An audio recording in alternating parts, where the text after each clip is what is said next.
The following program is a collection of stooges talking about happenings in the sports world. It is meant to be comedic informative.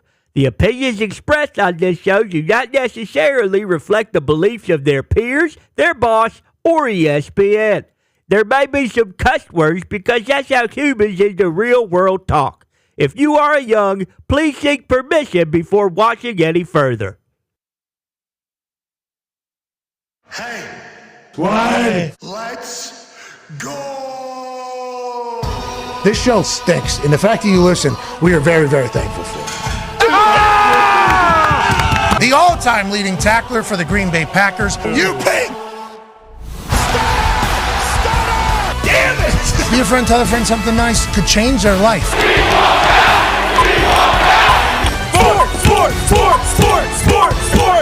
Hello, beautiful people, and welcome to our humble abode, the Thunderdome, on this big Tuesday, June 11th, 2024. This program starts right now. Sports are the greatest, and we're in the middle of two finals series for the NBA. It's 2-zip Boston Celtics as they travel down to Dallas to Game 3 tomorrow against the Mavericks. And then in the NHL last night, the Florida Panthers took a 2-zip lead over the Edmonton Oilers after giving up one early and then storming back and scoring four straight, including an empty netter at the end to win 4-1. If both of these end in clean sweeps, we will certainly say, wow, that was a dominant performance, but we will also be incredibly bummed because that means the end of these two is right around the corner. We think the Dallas Mavericks, Luka and Kyrie are going to show up. We think Draisaitl and Connor McDavid are going to show up. But if they don't, you're talking about dominant dubs in the NHL and the NBA that we will certainly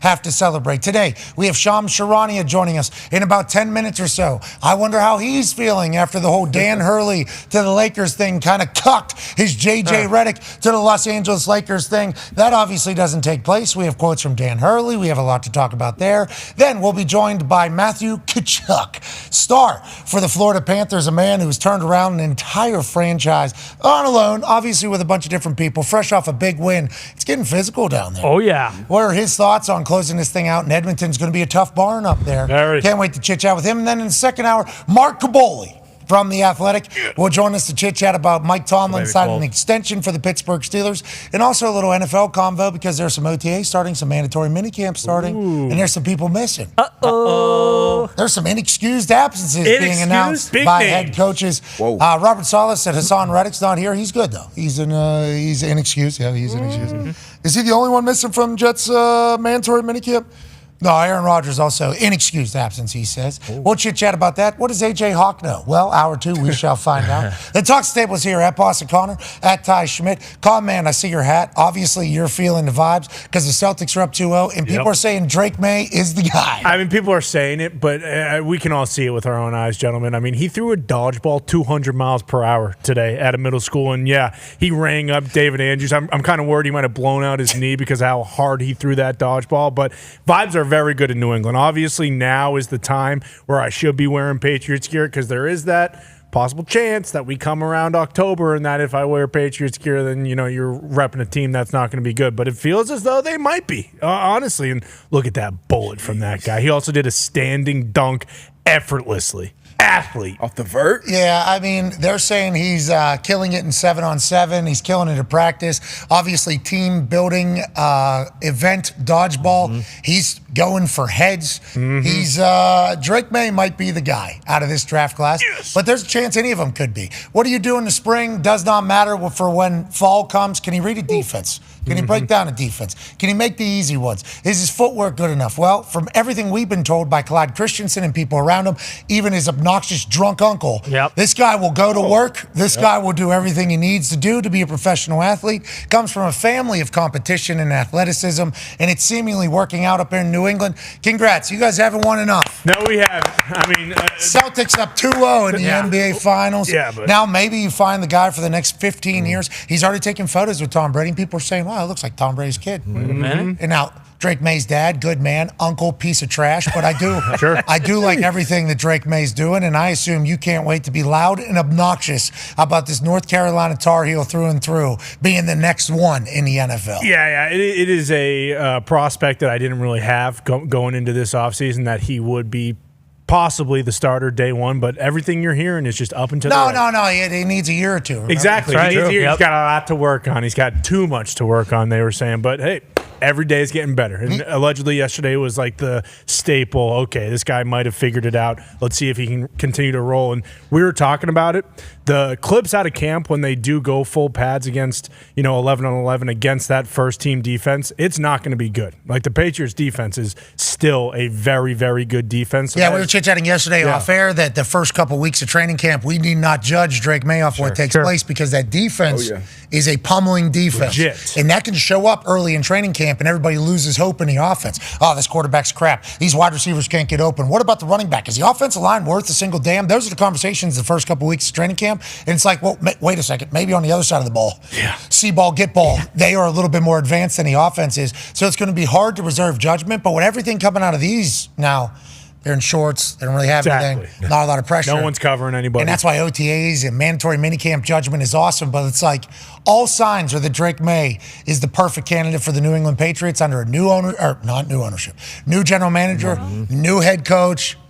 Kind of Jonathan Kraft. I was going to say, it's kind of a new guy. Good for you. I'm happy that things are working out up there. One half of the hammer, Dahn. Cowboys, Tone Diggs is here. Obviously, massive Pittsburgh Steelers fan. Yes. Mike Tomlin signs a 3-year extension through 2027. Now there's reports coming out that he was thinking about maybe getting into TV, maybe going elsewhere, which is why this deal probably had to get done. Congrats to you guys getting a little more consistency. Yep. 55 years, 3 coaches. It's pretty good. absurd. Pittsburgh Steelers. Chuck Noll, he had 12 playoff appearances during his era, 4 Super Bowl titles, 4 AFC championships. Bill Carr, he had 10 playoff appearances, a Super Bowl title, and 6 AFC championships. Mike Tomlin, 11 playoff appearances, 1 Super Bowl, 3 AFC championship appearances with 17 consecutive non-losing seasons, which we all know is a very difficult thing to do in the NFL. Now, is he going to win a playoff game? Is he going to win a Super Bowl? That is what the question is over the next 3 years through 2027. What are your expectations? And how does Mike Tomlin get through this with everybody saying, yeah, that was a good move to extend him another 3 years? Yeah, the locals, it was split yesterday on whether they were happy or not with the extension because of no playoff wins since 2017, which is alarming, and it got really, really loud for Mike last year, Coach Tomlin last year during the whole MAC Canada stuff, and are we even trying? Is the Steelers' way done? Is it dead? There has been a bit of a rejuvenation, I would say, this offseason with the signing of the quarterbacks, with the changing of the offensive coordinator and all that, everything that they've added. That there is a bit of a, just like every offseason, and the draft. There's a lot of positivity going into this season, but if the results are the same, it's going to get loud again. And I don't know if it getting loud last year contributed to the speculation on whether he was going to walk away or go to a different team or go to TV or what it was. I love Coach T. He's been my coach, him and Bill, obviously, Mr. Carr. But I like the extension. How do you feel about these photos right here? It's wild. Isn't it crazy? They say some things about how people age. I'm not going to say it. Nope. Nope.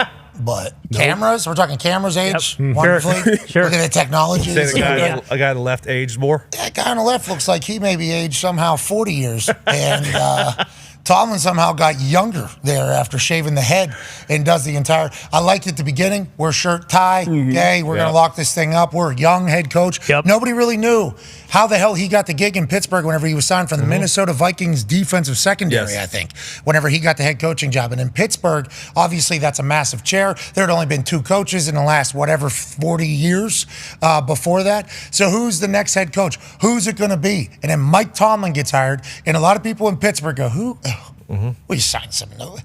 Pittsburgh Steelers used to be a real organization. Pittsburgh Steelers used to want to actually win. Now we're signing guys to be our head coach that ain't nobody ever heard of. He's in their shirt and tie, and all he's done is take Pittsburgh by storm. Obviously, he and Ben Roethlisberger had an incredible run. The post-Roethlisberger era has certainly been a questionable one, but will Mike Tomlin be able to lead this squad with 2 quarterbacks, brand new to the city, back into the playoffs, back into a title contendership? We shall see. That's what he'll be judged on. Stephen A. Smith, who is a Pittsburgh Steelers fan, said that he thinks it's the right move, but he doesn't think they win a Super Bowl. Not a chance. So in Pittsburgh, they say, then that's not the right move because that's literally all people in Pittsburgh think about is winning Super Bowls. Not easy right now in the AFC, though. No, so what are realistic expectations, you think, for Tomlin over the next few years with 2 quarterbacks that just got brought into the building who both kind of have their own shit to them? Yeah. What are your thoughts on that, though? I kind of agree that it is the right move. Keep it and doing an extension with Coach Tomlin because I love Coach Tomlin. I think he is the right coach.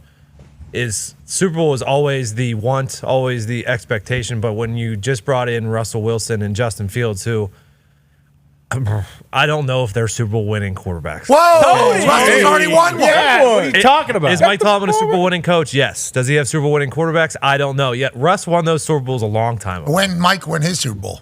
Long time ago as well. Okay. Longer. Okay, so we got more belief in. Yeah, but coaches age like a fine wine. Okay, You see Russell Wilson? He's burying 3. You see him in a uniform? Oh, yeah. New haircut. He looks so good. He looks so good. You're right. With Team 3, he may be or aging just like a quarterback. Who? Russ? Yeah. Dude. He looks younger than ever. That was the most Pittsburgh shaved looking. his head, too. That was the most Pittsburgh looking Steeler quarterback I have ever seen in my entire life. I believe we're trying to find the photo right now. Russell Wilson is cheesing ear to ear. You're talking about a guy that's getting paid a king's ransom from another team. Yes. Coming into Pittsburgh, getting paid absolutely nothing and being a hero around town. This is Russell Wilson revenge season. Sure. This is Russell Wilson's time to go. And if he sucks, look how Boom. I mean, look at Look that. at that guy. It's Pittsburgh. I see that. You That's can just Pittsburgh. hear the song. Here we go. Steelers. Here we go. Russell's going to the Super Bowl. Here we go. He's smiling big in the time. Here we go. He's Russell Wilson. He's throwing it around. Here we go. A little corny, but who cares? Because if he wins, Pittsburgh's everywhere. Here we go. And then if he sucks, he's going to get cooked, ruined by Pittsburgh shit talkers, which are a bit savage bunch. And then Justin Fields comes in. And wait a minute, there was high hopes for Justin Fields too. Is he going to be the one who's going to take the Pittsburgh Steelers and Mike Tomlin to the next level over the next 3 years? We shall see. It's a beautiful time. I actually hope Russ succeeds because if he doesn't, Justin Fields comes in and say he plays moderately well, okay? You're going to have to pay Justin Fields off of one. Oh, let's not worry about success. One plenty of money. season. No. And I don't want to pay a quarterback like, I don't know, Daniel Jones off of one season. And then you are screwed for the next 4. Justin Fields asked the Bears to go to Pittsburgh. He did, He wants because to he's take smart. care of it. That's obviously big news. We'll talk to Kaboly in the second hour. Can't wait to hear that. 9-year NFL vet. Darius J. Butler is Yes, here. sir. Darius, whenever you think about the Pittsburgh Steelers, obviously you think like hard-nosed football, good football, sound football. And when the Steelers played us, they've beaten the shit out of the Indianapolis Colts, obviously, and done that whole thing.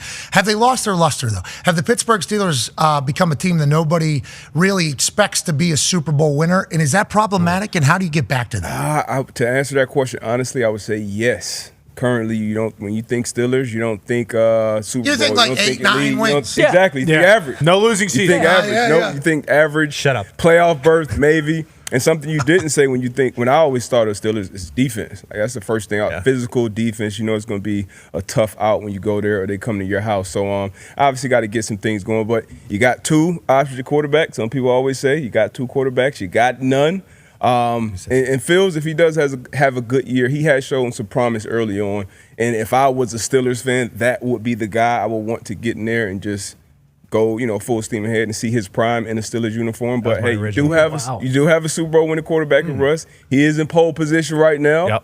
So we'll see if that defense can carry him, obviously, until they figure it out at a quarterback position. Here's Russell Wilson for the Denver Broncos last year, down 23-7 in the fourth. He probably has maybe 14 yards complete. He can still do that. Yeah. He can still do that. Now, Sean Payton allegedly, potentially, wanted him out of the building, so didn't give him maybe the best foot forward whenever they were putting together game plans play calling and things of that nature. But there was some times where Russ was cooking. If you listen to Dan Orlovsky last year, Russ is still a top 5 quarterback. Yeah. Everybody's talking about how bad the Denver Broncos are, and obviously they give up 70 to the Miami Dolphins and everything like that, and they're not winning a lot of games. And is Sean Payton out? Are they going to bring Rex Ryan in? Is Russell Wilson still got it? And then you see highlights like that throughout the entire season. You're like, Russ still got it. Is Artie Smith going to be able to bring out the best in Russell Wilson and let him cook over there on a contract here for Naj? Yeah. Maybe for Naj. George Pickens, is he going to keep Steelers stuff in his Instagram the entire year? That's a whole other question. No way. Good question. Let's pivot away from the NFL. Let's chit-chat about the NBA. Obviously, they're in the middle of their finals, but also a lot of drama and controversy around who's going to coach LeBron James and the Los Angeles Lakers. Well, there was one man that had all the information till he didn't. There was one man who had one particular person in the favorite position to become the new head coach of the Los Angeles Lakers, and then all of a sudden we woke up one morning and there was a bomb. That ain't right. It's this other guy from Connecticut. Well, that doesn't work out. So where do we sit now? Ladies and gentlemen, senior NBA insider for the Athletic Stadium Network and FanDuel TV, Shams Charania. Shams? Pat, how's your hip? I saw the news that you broke. Yeah. Those were good sources right there. I really appreciate your sourcing on that. I was kind of peeved you didn't call me to break that news, but I did see you broke it on your own. I should have. That is, next time I'll do that. Next time I will certainly hit up Sean and say, hey, I got some info if you need it. Need you to break this. Just completely tore my hip flexor. So I was on Toradol. Shout out to the iCryo team down there in I believe Raleigh, North Carolina. They were giving our team IVs, and I was getting Toradol shots. I was FaceTiming with a doctor on the beach to okay me to get Toradol. It was a wonderful setup. Shout out to the entire crew down there at iCryo. So I was getting Toradol shots, and the Toradol is completely worn off now. Boy, this thing sucks. It really is in a bad spot, Sean. So let's not talk about that. Let's talk about you being in a bad spot. You were getting dunked on all over the internet. All over the internet. Even on this particular program, we said, Shams just told us yesterday that JJ Redick is potentially the favorite to become the Lakers, just like he told us on May 24th. This has been the same song and dance. And then Dan Hurley's name came out of nowhere. How did we get to that position, and where do you think we sit right now, Shams, in it all? Yeah, the Lakers have been going through, let's look at the entire process. They've met formally with two coaching candidates. Before this whole situation, we'll get to that. JJ Redick met with the Lakers in person, face-to-face, with Rob Pelinka to be specific, in Chicago at the draft combine in mid-May. And then after that, James Borrego met with Rob Pelinka in LA a week later. And then about a week and a half, 2 weeks after that, James Borrego comes into the Lakers facility, meets one-on-one with Rob Pelinka again, meets with Jeannie Buss, meets with other members of ownership.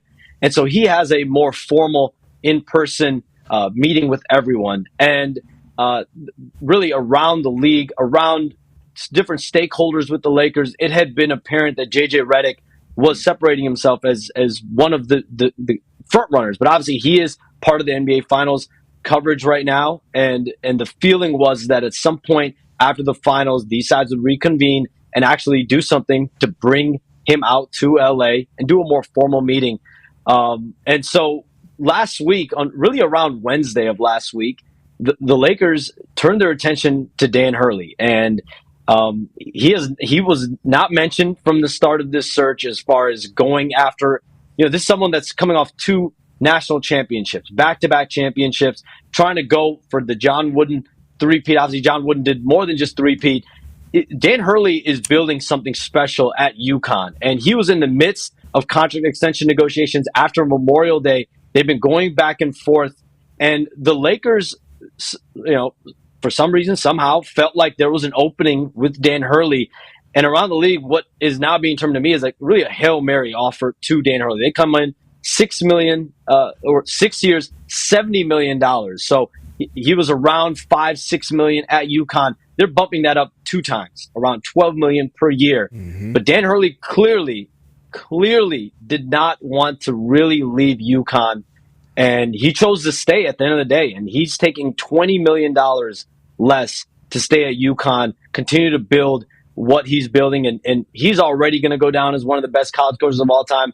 Obviously, what he's doing there right now, he can continue on as UConn's coach for the next decade or so. He's that good. There's going to be NBA opportunities in the future for him as well. And when you think about it, what better way to tell recruits than to say, I turned down the Lakers job for $70 million. So Dan Hurley, obviously a major, major winner through all this, and deservingly so. This is someone that I think you guys had me on around the Final Four, around the tournament, and we talked about Dan Hurley and how special he is as a coach. So, and I think, listen, at the end of the day, there's questions around the league as to whether that was a genuine interest for Dan Hurley. Was this a genuine part of the process, or was this simply a leverage move for Dan Hurley? But clearly he gets his money, he gets his bag.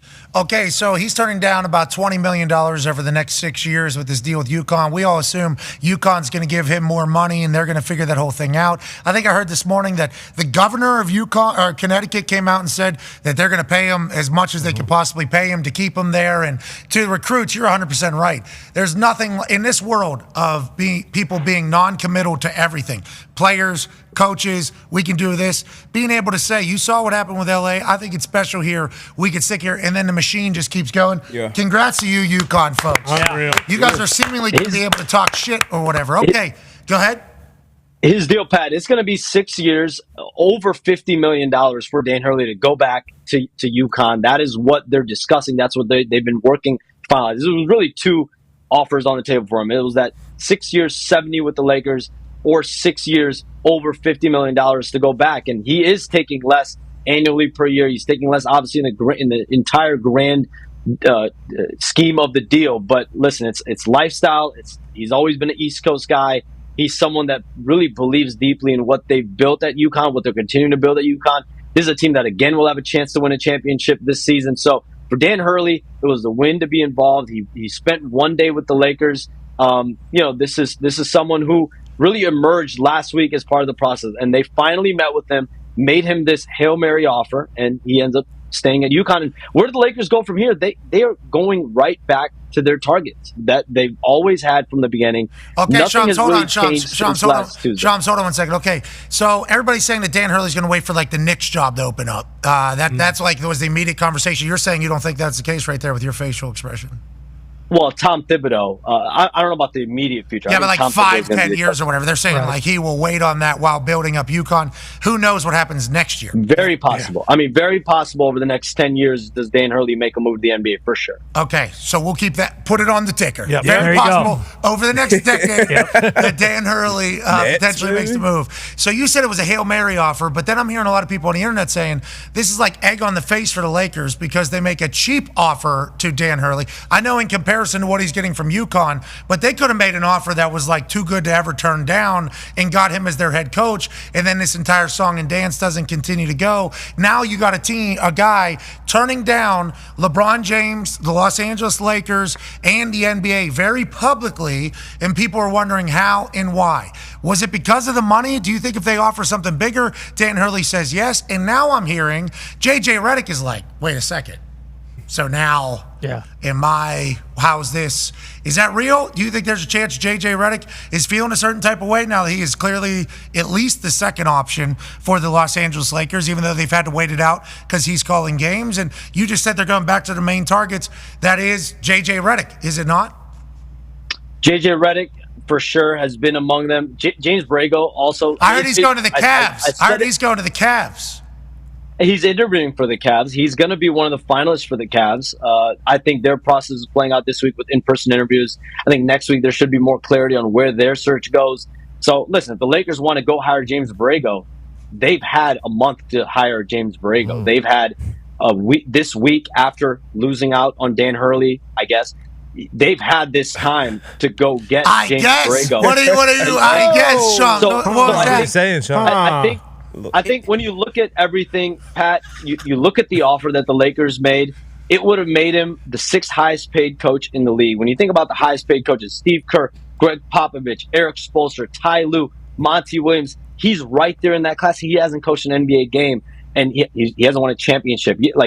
And he's already thrust in that spotlight of being one of the top paid coaches. So the one thing I heard consistently around Dan Hurley, around the situation over the weekend, and really over the last few weeks as I've thought about him, is it's never been about the money. He's wired differently. Someone told me yesterday he beats differently. He beats his own drum.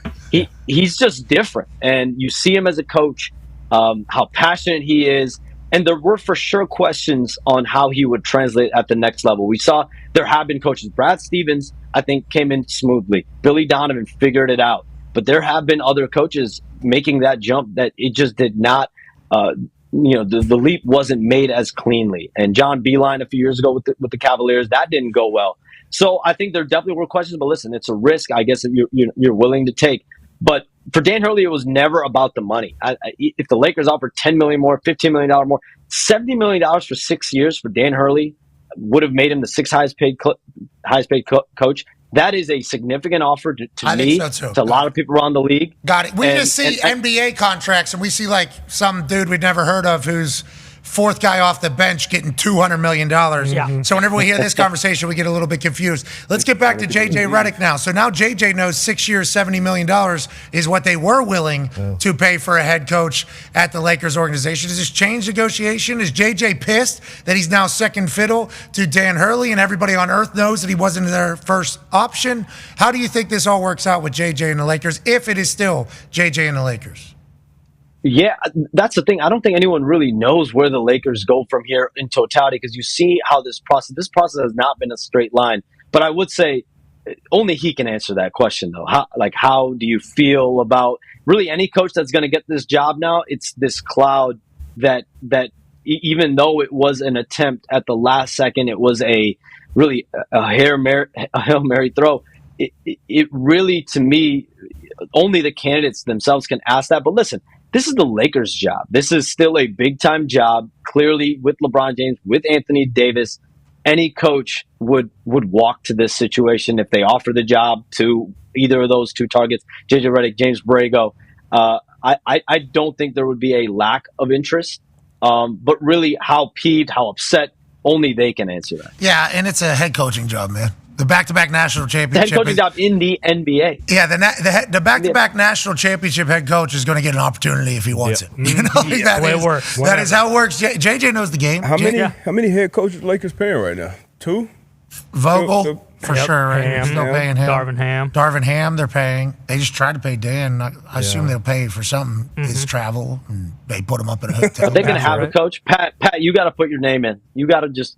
You might have to put your name in. Great debut. If me and Tony Meola are coaching together, I will certainly sign up for it. But unless Tony's in, I'm not in. You know, that's kind of how it all goes. Let's pivot away from the Lakers, because obviously that's a massive conversation. We can't wait to see who wants to coach LeBron James and the Lakers. Hell yeah. How about people just being like, nah, don't want to do that. It's the Lakers. Yeah. Yep. It's the Lake Show. Bron, still wants to win, too. Yeah, he does. I saw him tweet that. He shrugged his shoulders. This guy don't know me. He wants to still do his thing. Is he going to opt out here coming up in June anyway? What do the Lakers look like? It is a shit show for the Lake Show, currently seemingly optically from the outside in, but you hire your coach that you've wanted maybe all along in JJ, you get LeBron back, you start making some pieces. All of a sudden, we're hunky-dory going in to another year with a loaded West. Speaking of the West, they're currently entrenched in a down 2 series against the Boston Celtics. Con Man's got a question for you, Shams. Yeah, Shams, obviously the Celtics right now are rolling, but with Porzingis kind of being questionable and his status up in the air, that could change pretty quickly.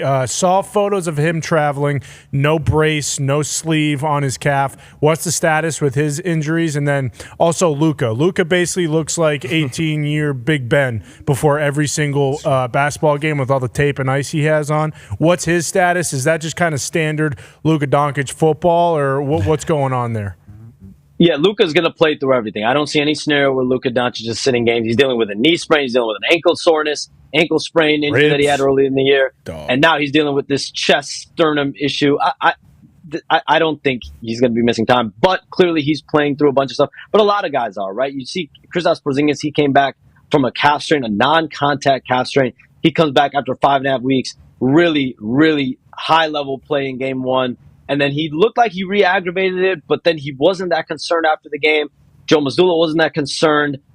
He said, I'm going to, kind of like Pat maybe should have done. He said, I'll die out there on the court. I'll die out on the floor. So KP said he'll go out there in game 3 in Dallas. He'll die on the floor. So I'm very confident in Porzingis' ability. This is something that hasn't been spoken about greatly, but he had to go through multiple scrimmages. to be cleared to go play in game 1 of the finals. And one of the scrimmages, he actually stepped on someone's foot the wrong way, kind of turned his ankle in he had 2 scrimmages, one on Saturday, one on Monday a week ago. And he actually turned his ankle on one of them, but clearly it wasn't something that impacted his status. He played through it. He clearly gutted it out. This is someone that badly wants to play. He's been itching to get back on the court while he was out. And I think he really wants to win a chip, definitely wants to beat his former team. I would have won out there for TSD finals. You know, if exactly. It was, I would have been out there for sure. I believe that. I believe that. Yeah, I would have died out there, and I almost did. To be honest, it was really hot. Cary, North Carolina was phenomenally hot. What's the talk around the NBA circles? They're saying if the Boston Celtics don't sweep the Mavs, you can kind of call this a down year for the Celtics. Kind of bums, kind of crop, a tainted title. We're really going there. That's how it feels. Is that what they're saying about the Celtics around NBA circles?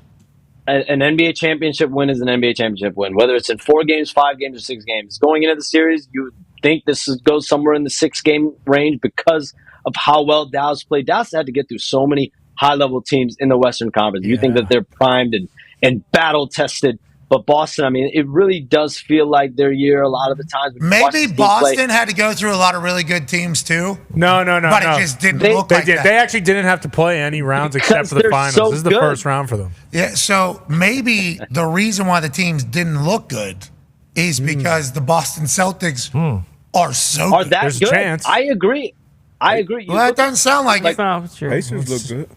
Pacers are great. I look at Jaylen Brown and I look at Jason Tatum and the success that they've had throughout their tenure together. Jaylen Brown, 4 conference finals, 2 NBA finals. Jason Tatum, 3 conference finals, 2 NBA finals. These guys, all they do is win. They just haven't won the championship. And everyone's known it around this team. This year's championship or bust. There's nothing they can do. If they lose in 7, that's a bust of the season. That is not a successful year. And so I think they're ready. They're battle-tested. They're unselfish. This starting 5 is the best starting 5 in the NBA to me.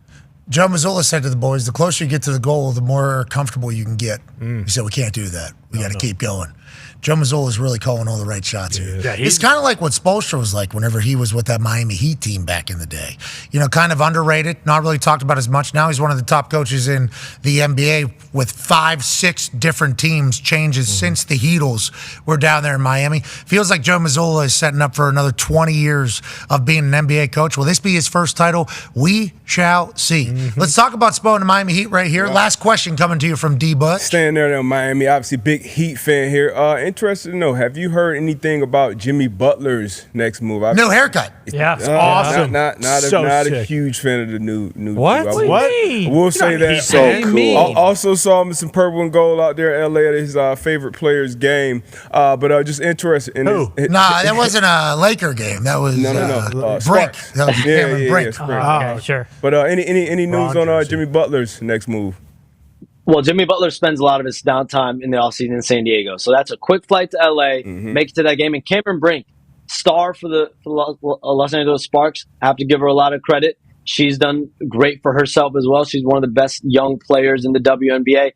I think he really wanted to go and support her. She supported him. I think there's a video out there. I think she has not been good, Shams. I just want to say I don't talk WNBA anymore, just strictly because the universe told me not to do it. Fender. I'm high on her upside. High on the upside. High on the upside, for sure. It's not what you said, but for sure. All right. We're not talking WNBA, but if you say something like that, we got to make sure. Journalism. There's a video. If you go and watch it, they literally ask her to pick Jimmy Butler against every NBA player, and she literally picks Jimmy over that's any because his NBA new haircut. player. So that's because his new haircut. It might be. And so he pulled up and he supported her. My sense of Jimmy Butler does not want to be anywhere but Miami. Okay. Hell yeah. Since he loves it in Miami. But again, he is extension eligible this year. There are multiple teams out there that would give him an extension.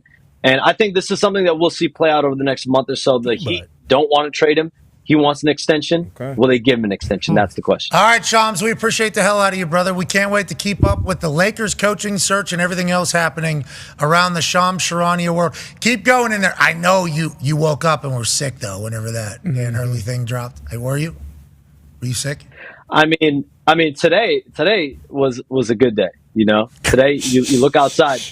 You look outside. It's not sunny, but it's mild. We're talking about the weather, right? Yeah, absolutely. Yeah, it's gray and blue. Yeah, absolutely. We appreciate. Sometimes when it's rainy, you got a down mood when it's rainy, right? When it rains outside. That's right. And then the rainbow comes on the other side. No rain, no rainbows, no sunshine. And the brightest days come after the darkest dawn. And when you get dunked on in the morning from Woj, and then it ends up not working out, boy, that sun is brighter than it's ever been. We appreciate the hell out of you. Tell Adam Silver I said thank you for what he said about us. He went to bat for me a little bit, which is very kind of him. You're the man. Ladies and gentlemen, Sham Charania. Yeah, Shami. I used to ask about Jimmy Butler down there in South Beach. Seems like you all are pumped to keep him on the Heat and in Miami. I mean, he's a dog. He's a dog. Yeah. He's a Butler, so obviously I'm going to support him. Okay. He's great in the playoffs. He's carried us to a few He's still Michael Jordan. Well, it sounds like it's kind of moved to Anthony Edwards now. That's Michael Jordan. That seemingly happens a lot. It does. Yeah. How are journalists getting away with that? And it's just completely okay. Could you imagine if our show was just like? Well, the best part is they never circle back either. He moves like him. Plays defense like him. Could you imagine if that was us? I mean, we can do it because, next year, when they flame out of the playoffs, everyone's just basically says, I never said that. I mean, we were talking about it, but I never said that. And then next year, whoever's playing well, we can say it again. If they don't win, we kind of just rinse and repeat. Do it every year. It's kind of great. Yeah, it's amazing. Journalism's the best. Speaking of journalism, let's go right to the source. Ladies and gentlemen, a man who's been punched in the face in the first two games of the Stanley Cup Finals by the Edmonton Oilers, but they are currently up 2-0. Representing the Florida Panthers, a team that is just 2 wins away from Lord Stanley Cup, making its way down to Sunrise in South Florida, which should be fantastic celebration if they can pull it off. Friend of the program, ladies and gentlemen, Matthew Tkachuk. Oh, fresh out of the gym. I like it. What do we do? Were we cycling, skating? What do we have going on this morning to get the lactic acids out from last night, Tkachuk? Thanks for having me on again, guys. But today it's nice having the kind of like that little extra day. So today we come into the rink, had a little bit of a meeting, more of like hit the lower body a little bit, go on the bike, try to feel good, and then tomorrow practice, get moving again, and then the game the next day. So it's good to just come to the rink every day, whether it's 2 days before or day before game day. So it's good to see the guys. We're in a good mood today, which is always nice, and get some work in, and then get on with the rest of our day. Long season, obviously, when you get to this point, you and the Edmonton Oilers have played more than anybody. That's just natural, makes it. But you're around each other more than anybody, too. The fact that the vibes are high, I think, is a massive reason on why you guys are still in it. Have you taken anything or had any conversations about what happened last year versus what's happening this year? How much are you referencing last year's Stanley Cup final versus, how you guys can handle it this year? Yeah, our coach said it best. We deserve to talk about last year with the success that we had, but then there's stuff that you got to learn from. So we definitely referenced last year. I wouldn't say a lot, but enough. But this year it's a full. It seems like a fully different season, fully different group of guys, and we got one goal in mind. And I think our laser focus has been really good this year. Like when I say that, it's like the one game approach. And, even though we are where we are right now in the series, like we're going up to Edmonton. We're going up there with, win one game, win that game 3, focus on that. And, whatever happens, happens. The boys will have some questions about getting to Edmonton and Edmonton's barn as a whole, because we know it is lethal and loud up there. But you said everybody has one goal in mind. Bob's only given up one goal in this series. He has been phenomenal. Obviously, 32 saves in the first one, and then only giving up one last night, which was maybe his first shot that he faced somehow. It went through. And whenever you guys have Bob doing what he's doing in net throughout this entire playoff run, is there a thought after game one? It's like, hey, we got to tighten up and play a little bit better. We can't just have Bob saving our asses all game long? Or what is the expectation of Bob throughout the rest of this? And how do you guys talk to him? Do you just stay away from him? No, we talk to Bob. He's been amazing.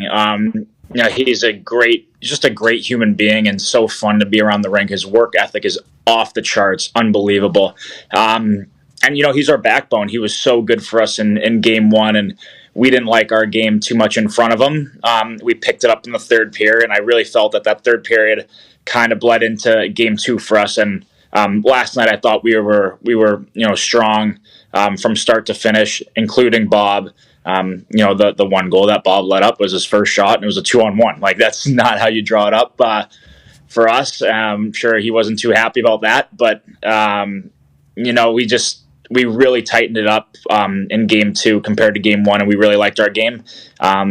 But that's in the past now. You move on. You try to win your day. That's been the message all playoffs long, is win your day, whether it's a recovery day, practice day, or game day. So today's a recovery day for us. Go win it and come back tomorrow better. Hey, you're winning this appearance right now, isn't he? Oh, yeah, man. Oh, yeah.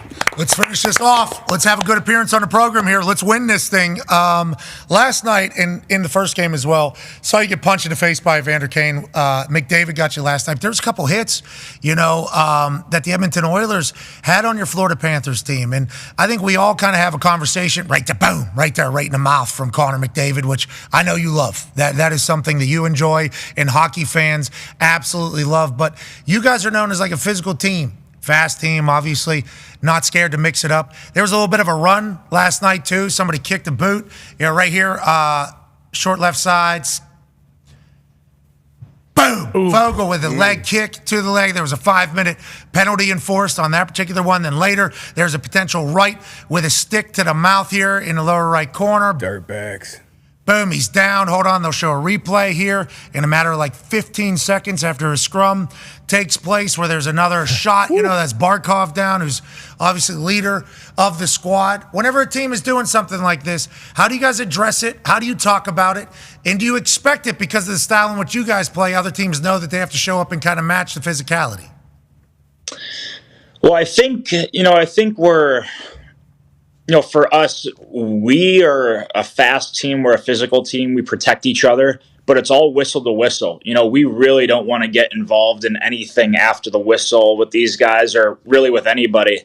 Like, we're a strong team and we're a very close team. So, but we just want to play whistle to whistle as hard as you can. And sometimes you're going to have to take a punch to the face after the whistle and just turn away and, I don't know. Sometimes you just got to eat it. Like, it's playoff hockey. It's the Stanley Cup final. Like, we're not worried about anything after the whistle. Like, just go out there and play as hard as you can for 30 to 45 seconds and try to win your shift. But, we're not worried about too much stuff other than that right now. And, the rest of the stuff, obviously some of the plays, we're not going to comment on it. That's in the past and move on and just worry about, coming out for a good start in game 3. So that's it. Just let me know, though, like, for those of us that have never been in a hockey dressing room, change room, whatever European term you guys call it, when that guy kicks your guy, like that was blatant that he was trying to, and we know, what's it called, slew foot is, mixing up. Like there's a chatter about being pissed off about this happening to one of our guys. It's at least mentioned at some point, or do you guys literally have to just act like it didn't take place and move forward because hockey, you got to get punched in the mouth sometimes and just move on? Yeah, sometimes you just got to move on. I think we were more just, hoping he was okay and just checking in on him. So we weren't talking too much about, anybody on the other team and what they did or anything like that. We were just more, he was okay. He was. Okay. All right, sweet. So I like to hear that. You guys are so professional. And just sometimes you got to get punched in the face and just kind of walk away. That's why hockey is awesome. Yeah. Big Florida Panthers fan, Darius J. Butler has a question for you. Tkachuk? Yeah, Chucky, home ice, man. We talk about it, how much does it matter? And obviously you guys took care of home ice 2-0 at home. What was the environment like for these first 2 games? I know we had Mike McDaniel on the drum game 1 and then Big Zoe game 2 on the drum. But what was the crowd like? What was the environment like down there in Sunrise? It was amazing from start to finish. Every game, I mean, we had I think DJ Khaled was performing before yesterday's game out in the parking lot. Got the fans going before the game even started. But like seriously, like when I'm showing up to the rink, like 3.5 hours before the game, like there's people out there tailgating, getting ready to go, like cheering you on as you're just driving into the parking lot. Like the support is so good right now, and it has been since I've been here. And obviously, I think with the Stanley Cup final, it just it ramps up a bit. They've been incredible. That's all I can really say. It's been incredible. Did you meet DJ Khaled? No, I didn't. I was preparing for the game. I guess you got to do it. Gary Bettman, he had a nice conversation up there. He's into the golf, Chucky. He's into the golf, big into the golf. Maybe in the offseason, you and DJ Khaled hit the links. Would love to hear how DJ Khaled is just as a human. Oh, yeah. Like when he's not on camera. because the juice that this guy brings can't be sustainable. No way. But if it is, Gotta be. that's why DJ Khaled's a Gotta different be. animal. It's DJ Khaled football. Yeah, you're right. That is DJ Khaled football. Connor's got a question for you, Chucky. Yeah, Maddie, I'm not really sure how it works, but after, you guys take a 2-game lead in the Stanley Cup Finals, is there any expectation that going into Game 3, the Oilers might, mix it up? Like, will you guys go back and maybe watch film of when they do play a different style of hockey, or is this one of those things where they trust what they do, you guys trust what you do, and then it's just, hey, let's drop the puck and see what happens again?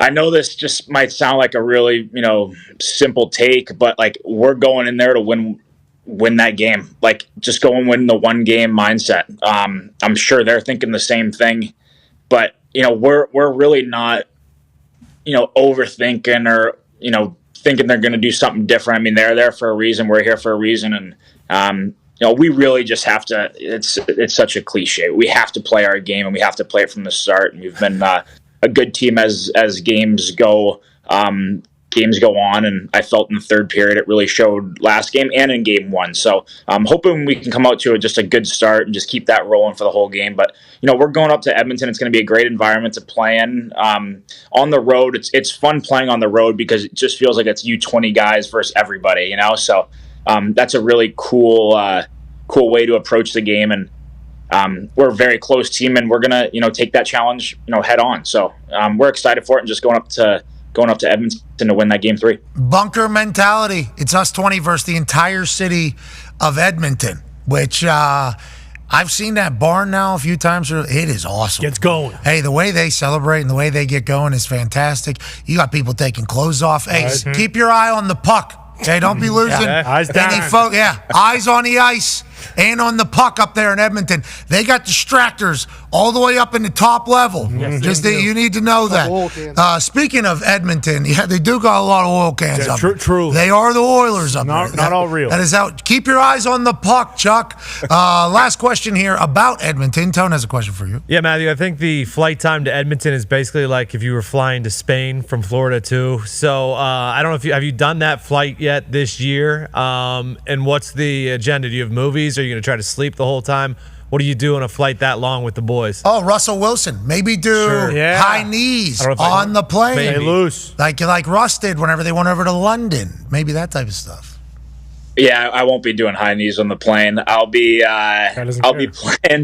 playing some poker. Our team loves playing cards, so we'll probably. I know exactly what's going to happen. We've been saying how we're going to take a break halfway through the plane because nobody can play poker for like 5.5, 6 hours, but I don't know. We're going to be playing the whole time, I'm sure. And what game? What do we play? Just Texas Hold'em. Oh, nice. I don't want to dive into too much of it to get you guys into any shit or whatever, because you're playing for M&Ms, obviously, peanut M&Ms and stuff like that. How many people in the game?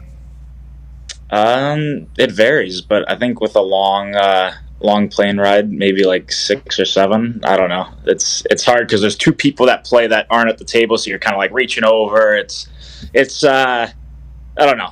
It'll be fine. It's a good way to I don't know. It's a good way to have some fun on the plane, make fun of some guys. I don't know. It's fun. How's the hockey card community? Are you an aggressive player? Do you stand back? What is your style?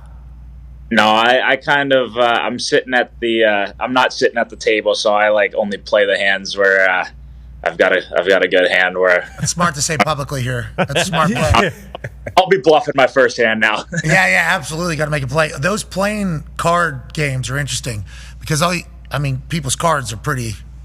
There's a lot of exposure to potential cards, especially if you got 2 people that aren't at the table in that entire thing. How is the hockey community? For instance, we got a couple AJ Hawks in the football card community. Menace. Absolute menace. The worst. Dealing, table talking, everything you can possibly do that is like, you shouldn't do that. AJ Hawk does it. He's not the only one. How is the hockey card community? Pretty respectful? We're not trying to, Yeah, it's very respectful. It's a lot of table talk, though, which pisses off a few people, but I don't know. I think it's funny. Yeah, it is. Poker's great. Cards are the best. Yes. Cards have been around for so damn long, and you just eat up time. So you ever play euchre? You ever play the game euchre? Yeah. Yep. Spades? Yep. Boo-ray? I have not. Oh, how about Tonk? Yeah, let's keep Boo-Ray out of the NHL plays. Till that salary cap goes up a little. Which it is. Congratulations. Salary cap's going up. Numbers, views. Yeah. What do you play Tonk? No, we don't. I think it's fun though. Like it's almost like Cards on the Plane is like, I don't know, been going on forever, probably since the NHL started. So it's like, you got guys wanting to play at the table but can't quite get in, and then like they're like watching the games, and I don't know. It's like a pecking order for getting in at the table. So it's fun. Then there's another table closer to the front of the plane that plays 7 up, 7 down. I think that's mainly the Euros. So I don't think I know that name. I don't think. Yep, that's a good one. 7 cards up, 7 cards down. Yeah. Classic Euros. How many people are playing? How many cards do we got? Hell? So I think 6 or 7 guys are playing there, right? I think that math. Yeah, that works. We're down to 2 cards at the end of that thing. All right. Well, good luck in the card game for sure. I mean, first things first. Let's win the card game. We'll win the flight, and then we get into Edmonton and we try to win Lord Stanley Cup for South Florida. We appreciate your time. Good luck the rest of the way, and continue to just eat those punches in the face and just walk it off. All right, sounds good. Thanks, guys. Appreciate it. Hockey's the best. Ladies and gentlemen, Matthew Tkachuk. Hey, sometimes you just got to get punched in the face and then skate away. You like that discipline from the boys. I love the discipline. I know we're physical. He talked about a whistle to whistle. And what I really love about it, it's not a bunch of bitching. Not from the players, not from the coaches. You hear them talking, obviously good vibes.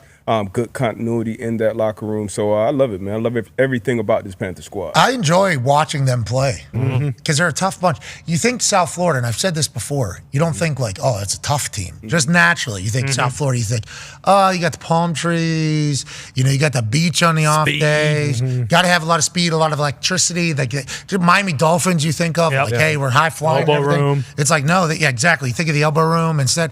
It's a physical, they're a bit of a throwback team. They are like a throwback team. Luis what a perfect represent. Exactly, exactly. Cowboy, whoever. Dwayne Robertson. Dwayne Robertson. Yeah. That's what McDavid kind of looks like. A little bit. I was watching the other night. I'm like, this is the Cowboy from Mighty Ducks, who's actually good though. Filthy. Yeah. Do you remember that Cowboy when he came out on that ice? Best puck handler ever. I mean, Banks, obviously good leadership. Sure. Yeah. And if he could just rotate that stick a little bit there, I mean, it would have been a whole different ball game. And he finally did. But what's happening right now in hockey is beautiful. Ratings up. This is the greatest ratings they've ever had. Salary cap's about to go up to like 80-some million or whatever. It's the biggest it's ever been. New team in Utah. There's potential expansion coming. Now, Gary Bettman talked about there's no formal process of expansion. It's kind of play it by ear almost, yada, yada, yada. It's like the NHL and hockey is thriving, and we can't be thankful enough that it exists. It's a great sport to watch, fun sport to watch, and it's only going to get better. Congrats to this man, okay? They had a lockout.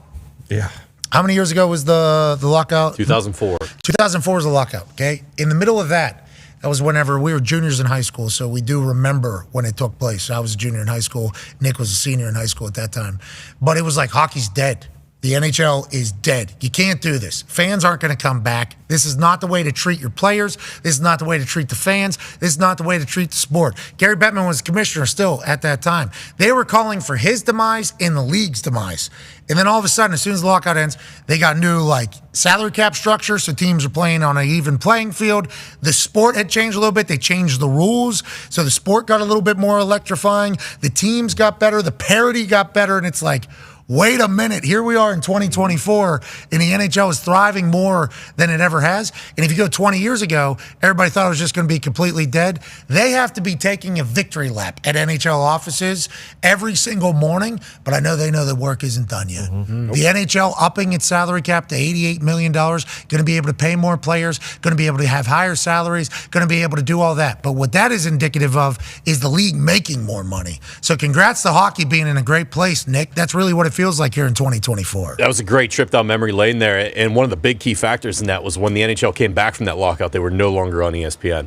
They were on the Outdoor Life Network, which became the Versus Network, and then they did a deal with NBC, and now they're back on ESPN, and they've got a deal with TNT. They're in more homes than ever. All the eyeballs are back on it. It's a great thing. Congratulations to hockey. Keep going, hockey.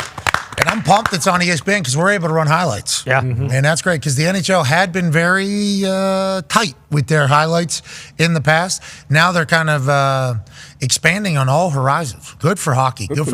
Huh? Good commissioners right now. I feel like in all of the major NBA. Manfred, I think people would certainly wonder about. Or the ones that people watch.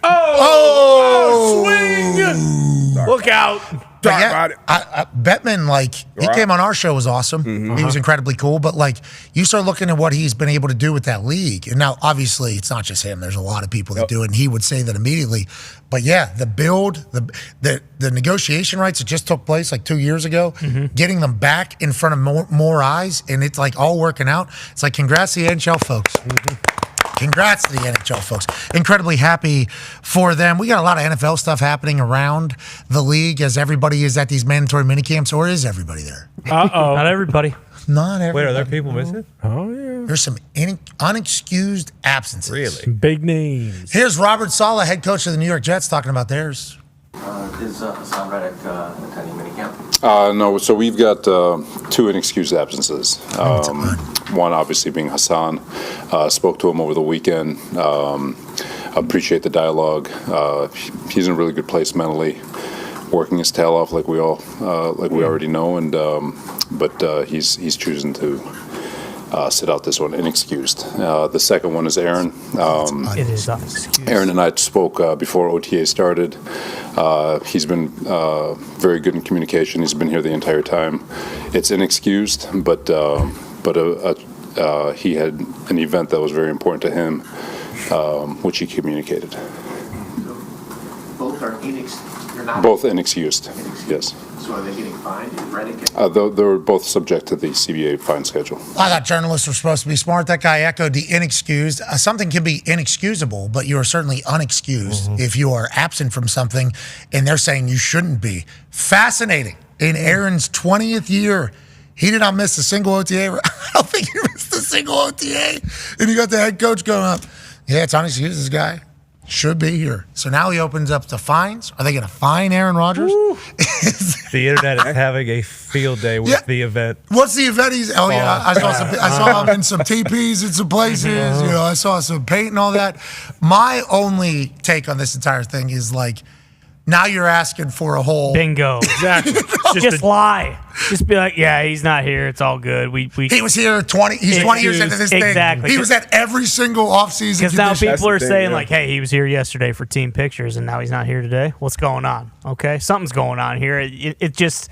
Come on, Bob. You knew this was going to happen. Just if he said, excuse him. Yeah, exactly. The Jets. This is the New York Football Jets, gentlemen. This is what they do every single year. Something always goes wrong. It doesn't even matter if it's what is it, June 11th, or if it's already June 11th. Yeah, it's pretty crazy. Which is great news. Also. Great news. 86 days till NFL football. But crazy. Again, the fact that the Jets are doing this is just standard New York Football Jets stuff, guys. They screw it up every single time. Redick not being there is obviously a much bigger issue. Yeah. He hasn't been there all offseason. Obviously, he wants more money. Yep. They traded for him, so not getting him happy and in camp. That's kind of some egg on their face right now going into training camp. It's not what you want. I just don't know. I have not talked to any source says close to the situation with the quarterback at the Jets. We'll have A.J. Hawk on the other side. What's the life event? Because obviously Saleh heard it was I don't think so. Inexcused him going to space. What if him and R.F. Kennedy Jr. going up space get a better view of things? I genuinely might be on trial. As soon as I heard him say it, I'm like, well, this is a interesting situation. He could be. Hour 2 on the other side. What will A.J. Hawk have to say? We shall see. We'll see you then. Joining us is a demon. Ladies and gentlemen, O's the Mentalist will be joining us. All right, O's. Let's go. What's the pick? I'm not giving away for free. Bill, what time is it right now? 7:57. Write it as big as you can. Wow. Okay. It's about to get weird. From this point on, I never touch this bad boy. We're going to revisit later in the draft. All right, let's get in here, you sick son of a weird. Almost 2 hours. Hold it. Oh, don't drop it. Oh, no, I dropped it. Okay, AJ, take the cards, look through them, and here's the thing. I want this to be random. Yeah, you can. Okay, yeah, what's up? My hands are a bit frozen, but yeah. I want you to take, but hold on. I don't want you to look for your favorite. Bill's booking Sean Payton right now. There we go. Head boy Bill. AJ, slow. Lift. No. We'll have one of your guys. Take off a piece. Oh, it could you be a lot fucked or my a little. shirt. Oh, right here. And don't look at it. Lift it up. I'm not. Put it against your body. That feel right? Yeah, feels AJ, great. if you don't feel like this was the right moment for you and you want to change, put it back. All right, I'm putting it back. It's up to you. All right, lift off wherever you want, We're back. more or less. No, that's not okay. Now I'm you good. want. Is that times? Good. Okay. This is a good one. Are you sure? Yeah, of course. Stay right there, locked and loaded.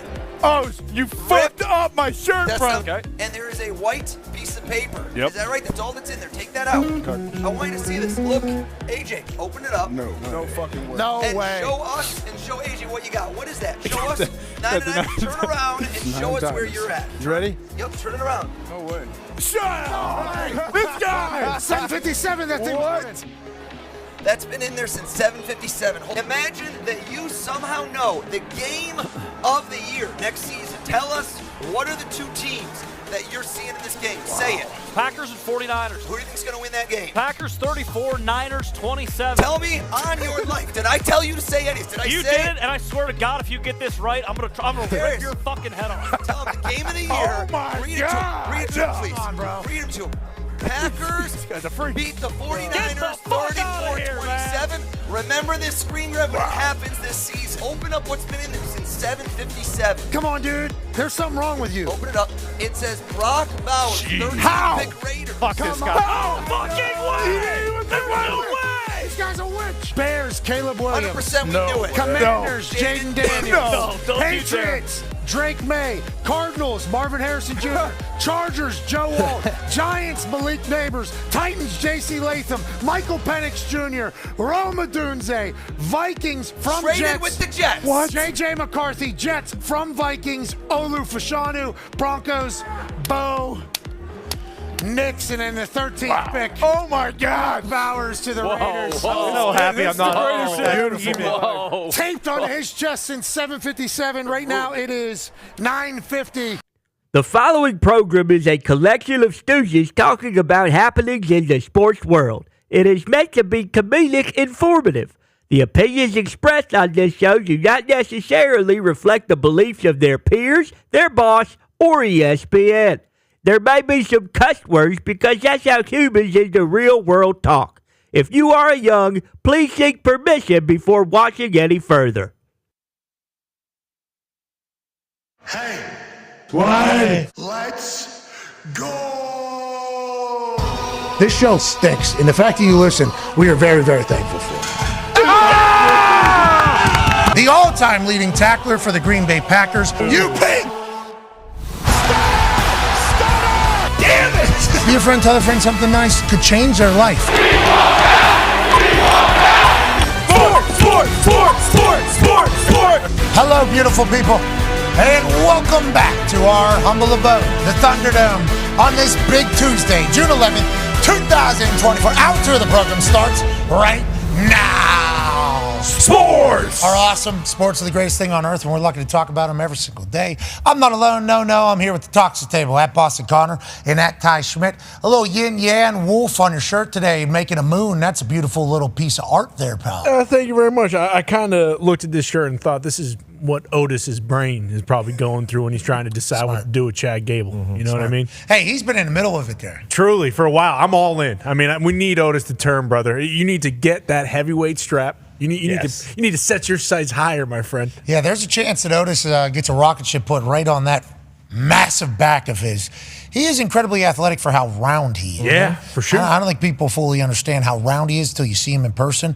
The amount of power, explosion, personality, moxie that is within Otis that we haven't been able to see because Chad Gable's been an asshole at this Alpha Academy for so long. Everybody wants to see it. Otis, you are good enough. Come on. You will find a new family if you exit that toxic one that you're currently in right now. Yeah. Clash at the Castle this weekend's going to be big. Can't wait. Chad Gable, Sami Zayn, Alpha Academy's going to be there. What's going to happen? How's it going to turn? Is Sami Zayn going to walk out of Scotland as a champion? Or is Chad Gable and his bum-ass leadership tactics going to be the one with the Intercontinental title? We shall see. 2 o'clock start time in the United States of America. Perfect. Eastern time. In Scotland. Good to know. Now, they have Friday Night SmackDown, I believe, over there as well. Yeah. Friday in Scotland is I believe, the beginning of the Euros soccer tournament. They're playing Germany. One of the biggest games ever. The biggest game in the history of Scotland. Yeah, and I think I heard from some folks around the building last night. Would have been nice to know that was potentially happening. on Friday as we're going to. Should be great, though. Can't wait. Everybody is for shoot Jack to get over to Scotland, experience Scotland, and obviously Drew McIntyre. The Scottish Warrior has a World Heavyweight Championship opportunity What an intro. with Judgment Day barred from ringside against Damian Priest. I did do an intro. I appreciate you, 9-year NFL vet, Darius J. Butler. What the hell's happened with that room key? With Morgan's room key. I saw. I saw it. I didn't get a chance to do a pass trader. I think there was an Irishman that maybe took that room key, put it in a jacket to maybe save Dom from himself. But he's also been the one that has kind of intervened in every single Dom live situation. So I'm fascinated to see what happens with that Judgment Day. Now, I did introduce Finn Balor from the bum-ass Judgment Day. Fantastic. And I was just in the middle, because Samantha Irvin was checking on her fiance, Ricochet. And I got to be clear, I'm not 100% sure. When he got his head thrown off the side of that truck and then his leg hits Braun Breaker on the way down, he off that concrete didn't sound good. And then he was afterwards. I'm like, yep, been there. A guy blindsided me. I lost all the air in my entire body. Thought I was going to die. I think Ricochet was very close last night. He gets put through a windshield. Is he going to be okay? What if he he's might out not make it. That's what I'm saying. What if is he going to be able to be back? I'd be shocked if he did, because that's Braun Breaker football.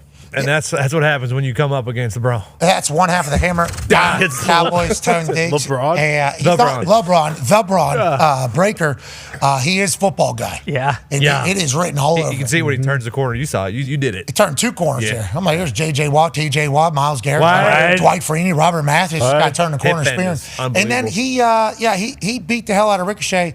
And medical has not been released yet, but I'm wondering if he's going to be okay for next week. Is he going to be able to make it back? When's Speed? Is that on Wednesday?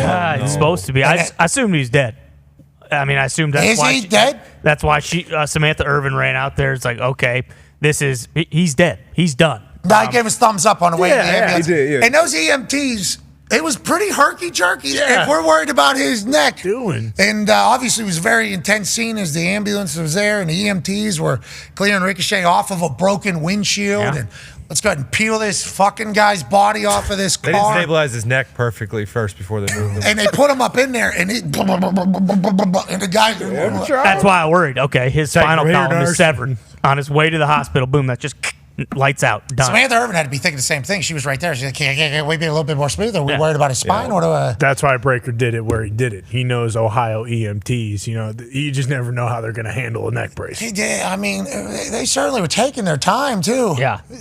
We're sitting there with the camera, watching it all live in real time, and we're incredibly uncomfortable for Ricochet and what just took place for him. And is he going to be okay? And then your immediate thoughts are, God damn, these EMTs are taking forever. What if this guy dies in their care? This is going to be a DOA situation if this thing doesn't get out of the building within the next, I don't know, is this going to be 90 seconds? Is this going to be 4 minutes? Right.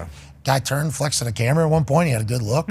Thank you to the EMTs at Toledo, Ohio, taking care of Ricochet. Hopefully. We haven't been up there. Oh, no. All that Russian guy's fault, right? Ilya Dragunov is certainly kind of knocking his ass beat as much as Ricochet has been by the Braun Breaker. But put on a show. It'll be an interesting story out there. Braun Breaker's a problem. Braun Breaker sending people to the hospital.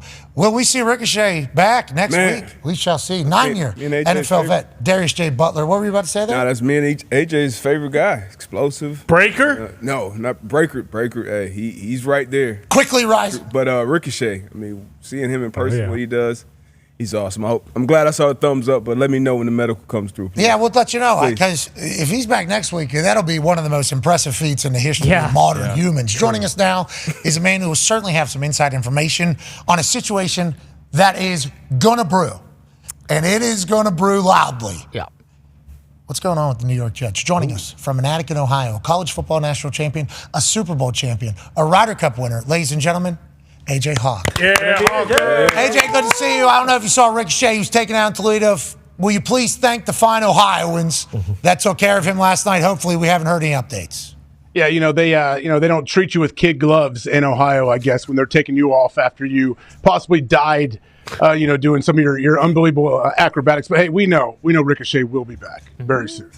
Okay. I don't think we know that, brother. It's good to see the Hulkster on the side of that do we have sound on this? Hold on, go back to the beginning of this. Yeah, it was good to see the Hulkster. I had to give him a brother in there. Listen to this. Oh, man. Did you hear that smack? Oh, I was so uncomfortable. I was so uncomfortable when I heard it.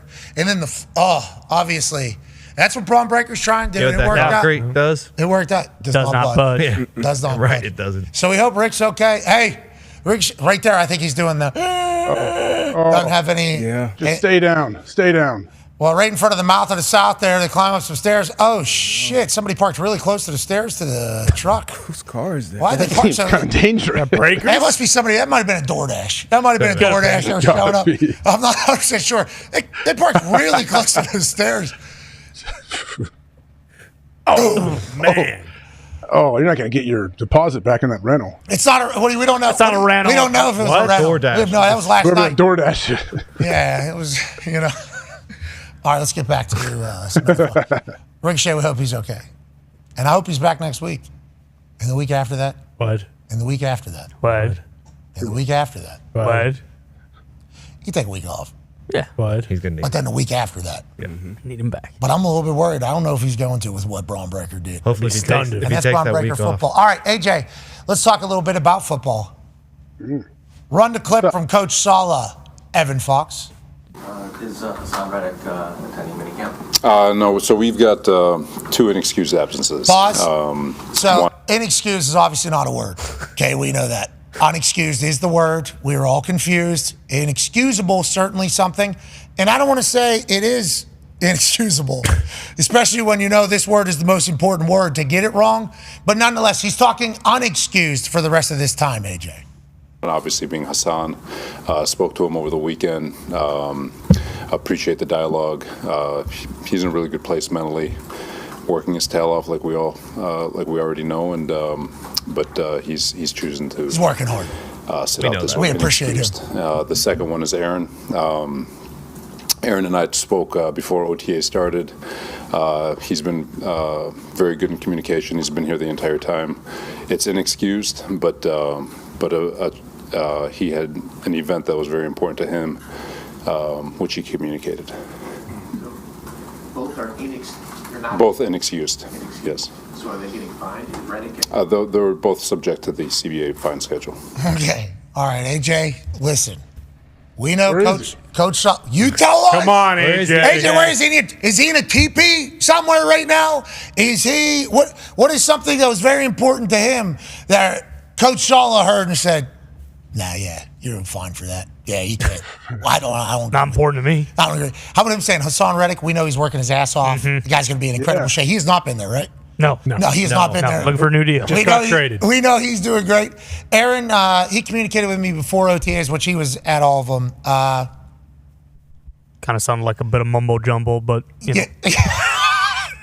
This is going to be a thing. We all know this is going to be a thing. It's already started as a thing. Why would this be the way you go about doing this? And is Coach Sala obviously in a position where he could have went, yeah, Aaron's been here every time. He had something to do. We said it was cool. We're going to get some of the young guys work and move on. And then if he does that, who's pissed at him? The players, the other coaches? I don't understand why that wasn't the option. What do you think Coach Sala is doing here? And where the hell is your friend Aaron Rodgers at, AJ Hawk? First off, I have no idea where the opportunities are endless. He could be anywhere on the planet right now. We don't know what that could be. He's in the Arctic right now, potentially, with Jimmy Graham. Yeah, you never know. Like, why don't you Google, hey, cool things happening over the next 3 days? He might be there. I don't know what that might be. I have no clue where he is either, but they've known this for a long time. If you talked before OTAs, we're talking a couple months ago, right? Yeah, and he was at every one, right? Goes to the Kentucky Derby, even comes back, in years past for the Green Bay Packers. Did not go to OTAs. Nope. Worked out with his person in California, did that, showed up in mandatory minicamp, then he was out of there. That was actually a big topic of contention almost with some of the new Packers regime. New GM, new coach, fans even, like, hey, everybody else is here. Why aren't you here? That type of shit. So then he gets to the Jets last year, goes to everything. How you doing? Keep it moving. This is a brand new, wants to be assimilated with the culture, with the team, and do that. This year, same with all the voluntary shit, fresh off an Achilles, year 20 in his NFL career. Already knows the offense, right? Knows the offense better than every human for on the field. That's why they kept Nathaniel Hackett as the offense coordinator every single day there for the voluntary thing. And then, we got 2 days left. And the coaches, why? Just knowing it was you, why would you do that? And this is not me saying that you should count out anybody, but be who you can afford to be. The way NFL buildings operate as a quarterback, there's a little different situation. Man, I just think this was an interesting angle for Coach Shaw to go into, and I'm sure it'll be fine. I'm sure everything will be A-okay. But this just causes unneeded shit. You win. Yeah, go ahead. Oh, of course it causes unneeded. But I guess he's had some time. Salah's had some time to think about this, how he may handle it. When he did have to speak to the media if he knew Aaron was not going to be there. So, yeah, he could have worded it a little better, no question about it, and said, yeah, we know. We get it. With great communication, we're good to go. How he kind of contrasted how Redick and Aaron's absence was. That's what made it kind of weird. Aaron, he had an important event, he thought. I didn't. Did Aaron tell him what the event is? Do you think he knows? Did he have to say, did Salah have to be like, hey, well, you got to tell me what is this thing you want to do? And what if he said it, and obviously Coach Shaw, I don't even know what. Yeah. What is that? Going to read what does that even mean? Periodic table with Terrence Howard right now. Terrence Howard are going to visit the Flower of Life. I mean, that's what we're going. Bitch. And Coach Shaw goes, flower. There's no flower. We got roses. We got periodic table. Playing flower. Periodic table. Yeah, it's right there on the wall every science class. What are you talking about? And then he shows him a Terrence Howard video, and Salah's brain actually explodes. Yep. And that was maybe what Salah was referencing when he saw his entire demeanor change when he was talking about Aaron. And obviously, we know Aaron very well. We are friends with Aaron in this entire thing. So us talking about it is going to come from a place of why would you even, But as ex-Packers fan, I couldn't even fathom watching the Jets have to deal with this because literally everything Aaron does is a lightning rod of conversation and polarization. And right now the internet is going to for the next 2 months, probably, because it's the end of OTAs. So now this is going to cook for the next 2 months.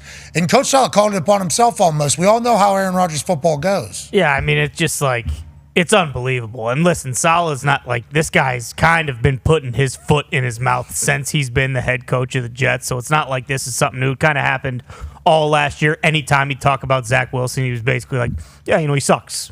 So that's just kind of the way it is. He's not going to play. But they talked about the entire offseason. It was basically hey, listen, we throw last season out the window because we didn't have Rodgers.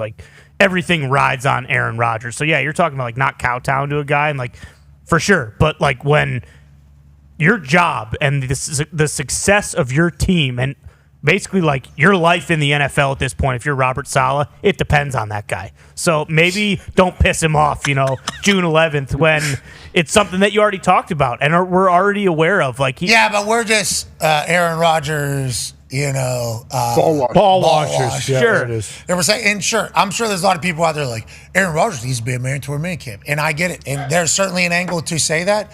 But if you're at every single voluntary in year 20, if you're in every single voluntary, there has been a lot of things that have happened in off seasons where coaches have gone yeah, we're actually going to cancel the last 2 practices. Don't need them because everybody has been here the entire time. Guys have missed mandatory minicamp because of other things that have happened in the past. Not rookies, second-year guys, role player guys. No.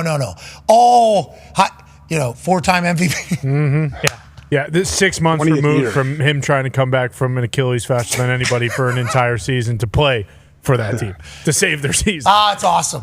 Football's the best. The Jets, man. The Jets are the best. I love them. All right, joining us now is a man who covers the football and has been doing it for so damn long in the city of Pittsburgh that people would like to build a statue of him. In that statue, he would be wearing cargo shorts because he actually puts subs, which some people call hoagies, who are wrong, subs in his pocket for nature's microwave, which he calls his right leg, to heat that thing up and kind of slow roast that thing for 6 to 7 hours before he houses it with some great mayonnaise at the house later that evening. Ladies and gentlemen, from The Athletic, Mark Kaboly.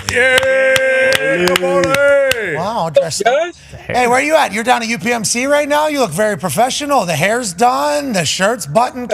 Young Brett Mike. Hey, it's mandatory mini camp, so, I got to take a shower and stuff, so slick it back a little bit. Take the hat off, so I gotta look presentable. Is Aaron Rodgers at the Pittsburgh? Maybe he's at another team. Oh, could be mandatory. That's why cool. It's an excuse. Maybe that is in Coach Salah's words. Mark Kaboly, I have a question for you.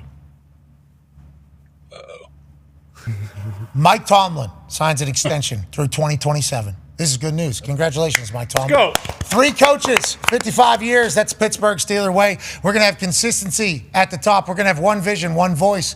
Ex-players are going to feel welcomed back in the building because the same person that coached them is coaching this new team. It is a college environment. It is a great atmosphere. It is a family, the Pittsburgh Steelers, because of the consistency at the top. Then, as soon as this gets announced, we celebrate it. We're excited for Mike Tomlin, especially with a transition into a brand new era of Steelers football with Russell Wilson leading the way and welcoming Zach Brown and others to the city of Pittsburgh as the Pittsburgh Welcoming Committee. Then I saw a bunch of injuries say, hey, this ain't deserved, hasn't won a playoff game.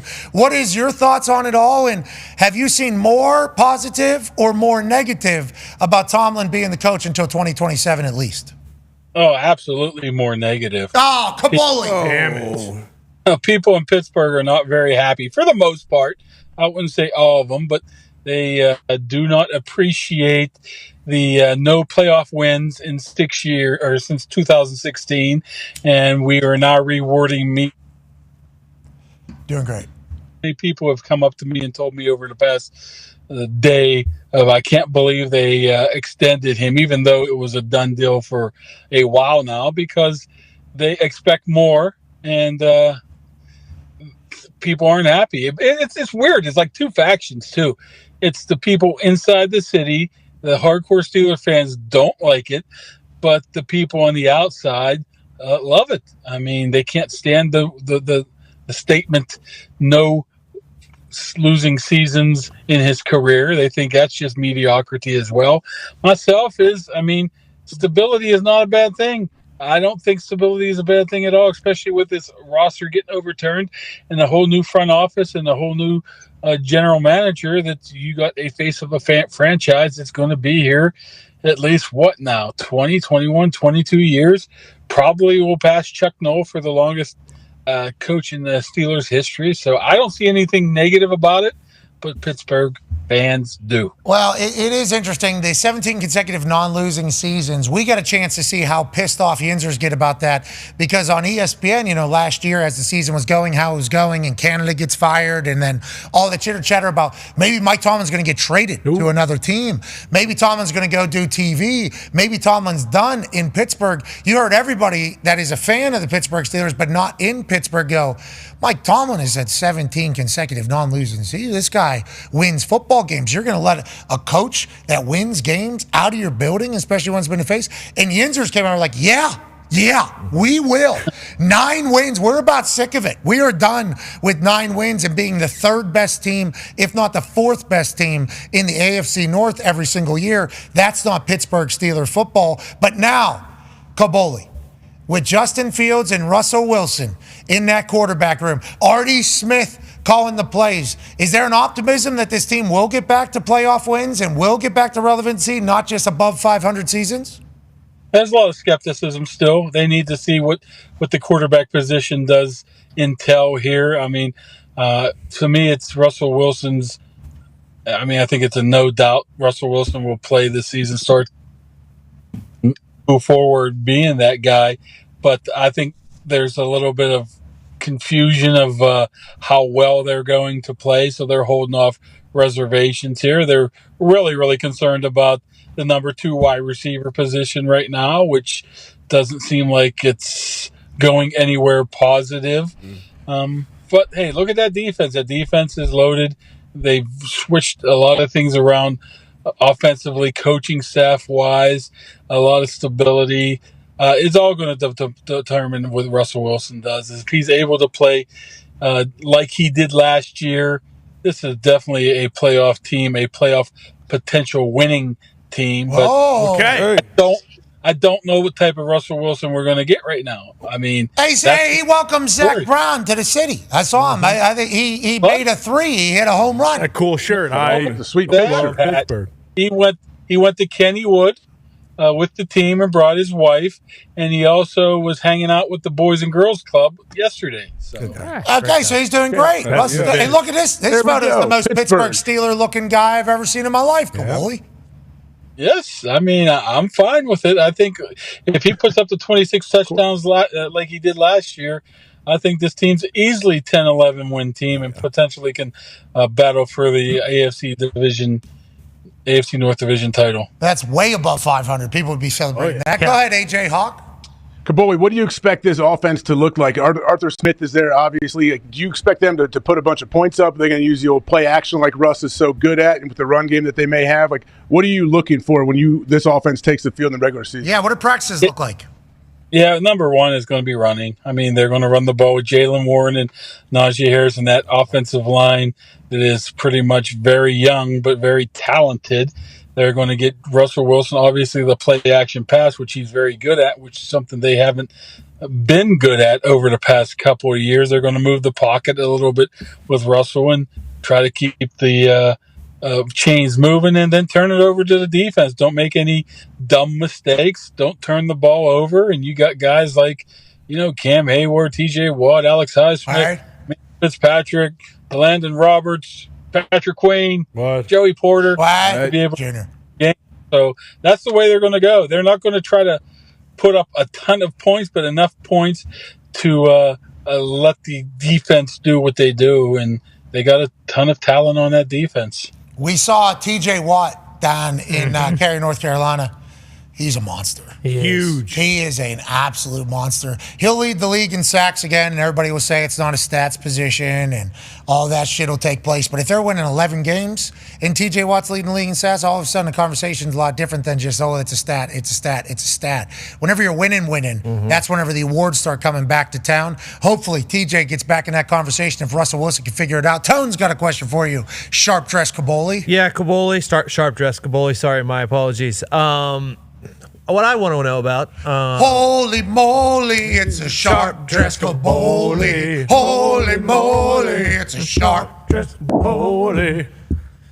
The Yinzers were super pumped after the draft. Everyone remember that? Because we drafted all those dogs on the O-line. But it feels like the Steelers are going to do the same thing that they always do, and they're not going to play those guys early because it's not the Steeler way. Is that what we're going to have to wait till week 8 to see everyone that we drafted because that's the Steeler way, Kabols? I don't know. I don't think so. I think, first of all, you're going to put Zach Frazier at center to start the season. I don't think that's much of a debatable thing right now because he obviously the second round. Nate Herbig is a guy that really hasn't played that position much. I guess the question is, what do you do? Either Dan Moore or Troy Fatanu, their number one pick. Myself, I would go with all the young guys. Have the young 2 tackles, the young center, and the 2 veteran guards with Saya Malu and James Daniel and roll with those guys. But, Broderick Moore is Dan Moore Jr. is a guy that's started 52 odd games. He's taken a lot of heat because his PFF grades are terrible, but I think he's still more than salvageable. So I don't know yet because it's OTAs in training camp and they don't put the pads on yet. So all they do is basically go through drills right now. So it's hard to make that determination right now, but how they line up right now, it is Dan Moore.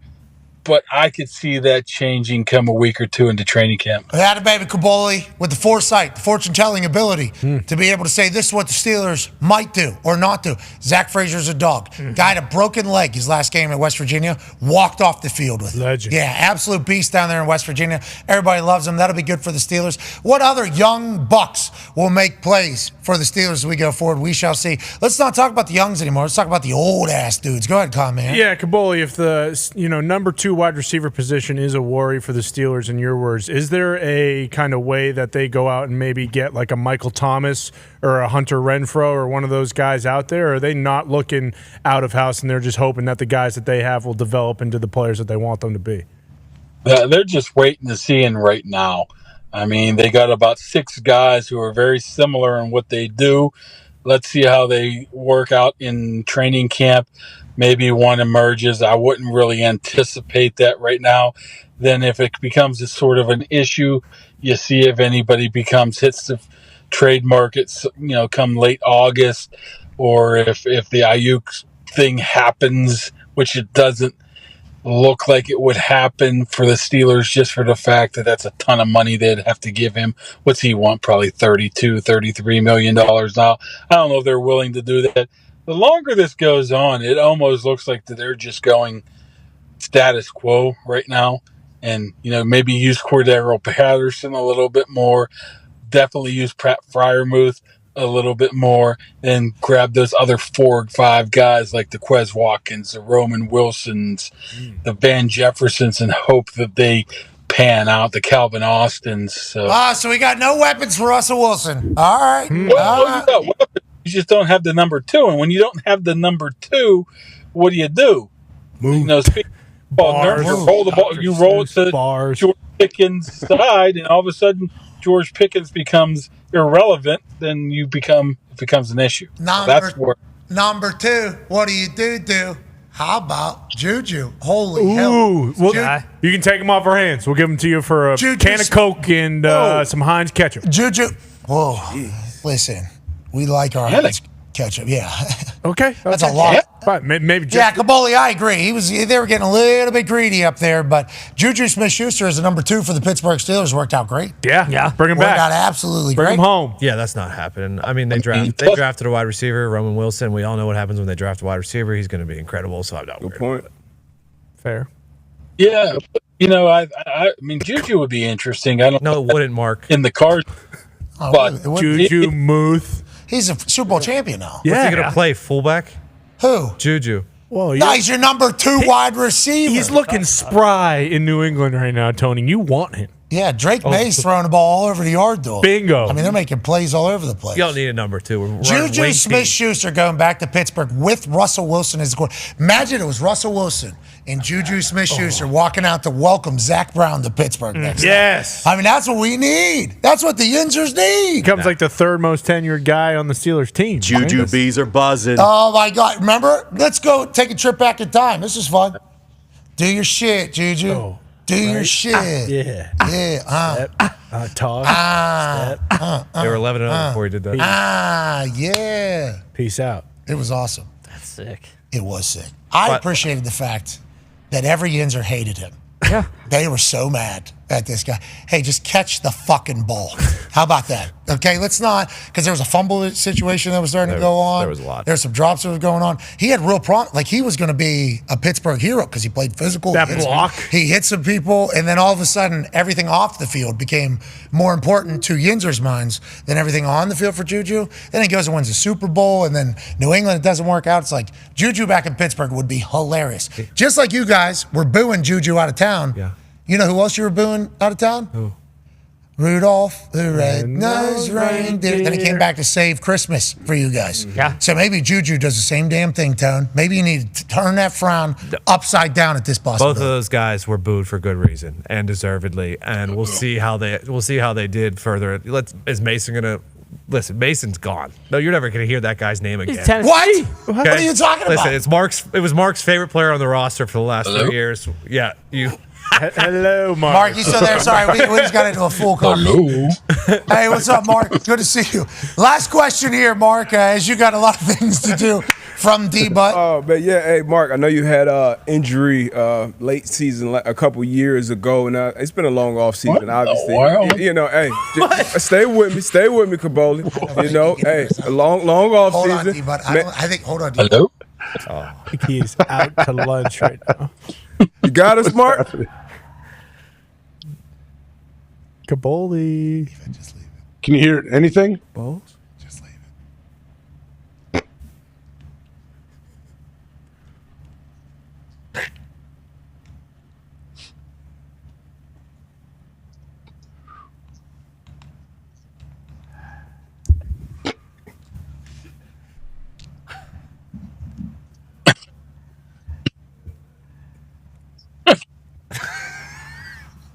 Hey, Kaboly. We didn't get you there. Were you saying? What? Are you there? Hello? Answer the question.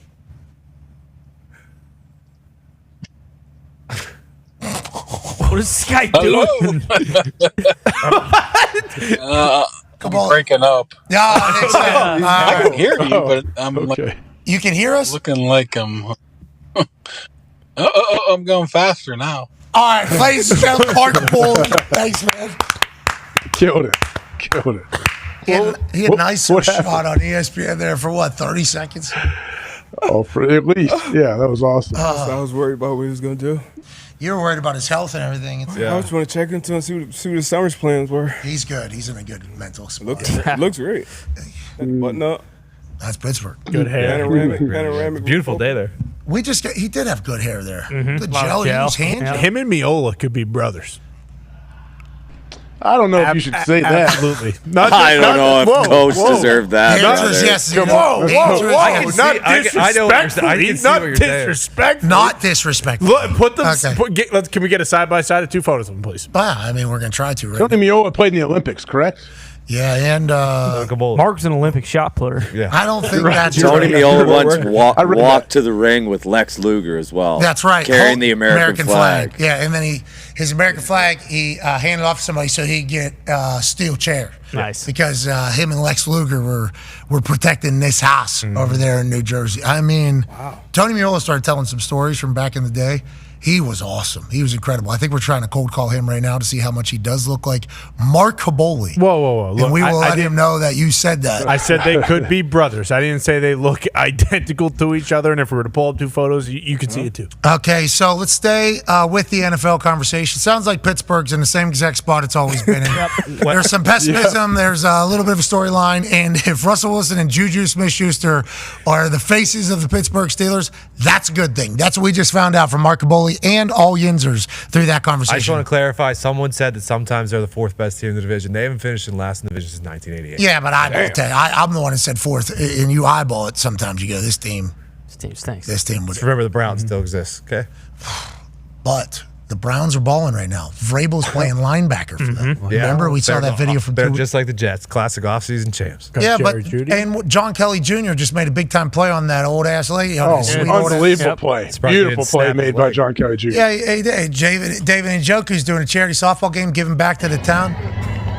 This is Ross Smith's grandma, by the way. Just found that out.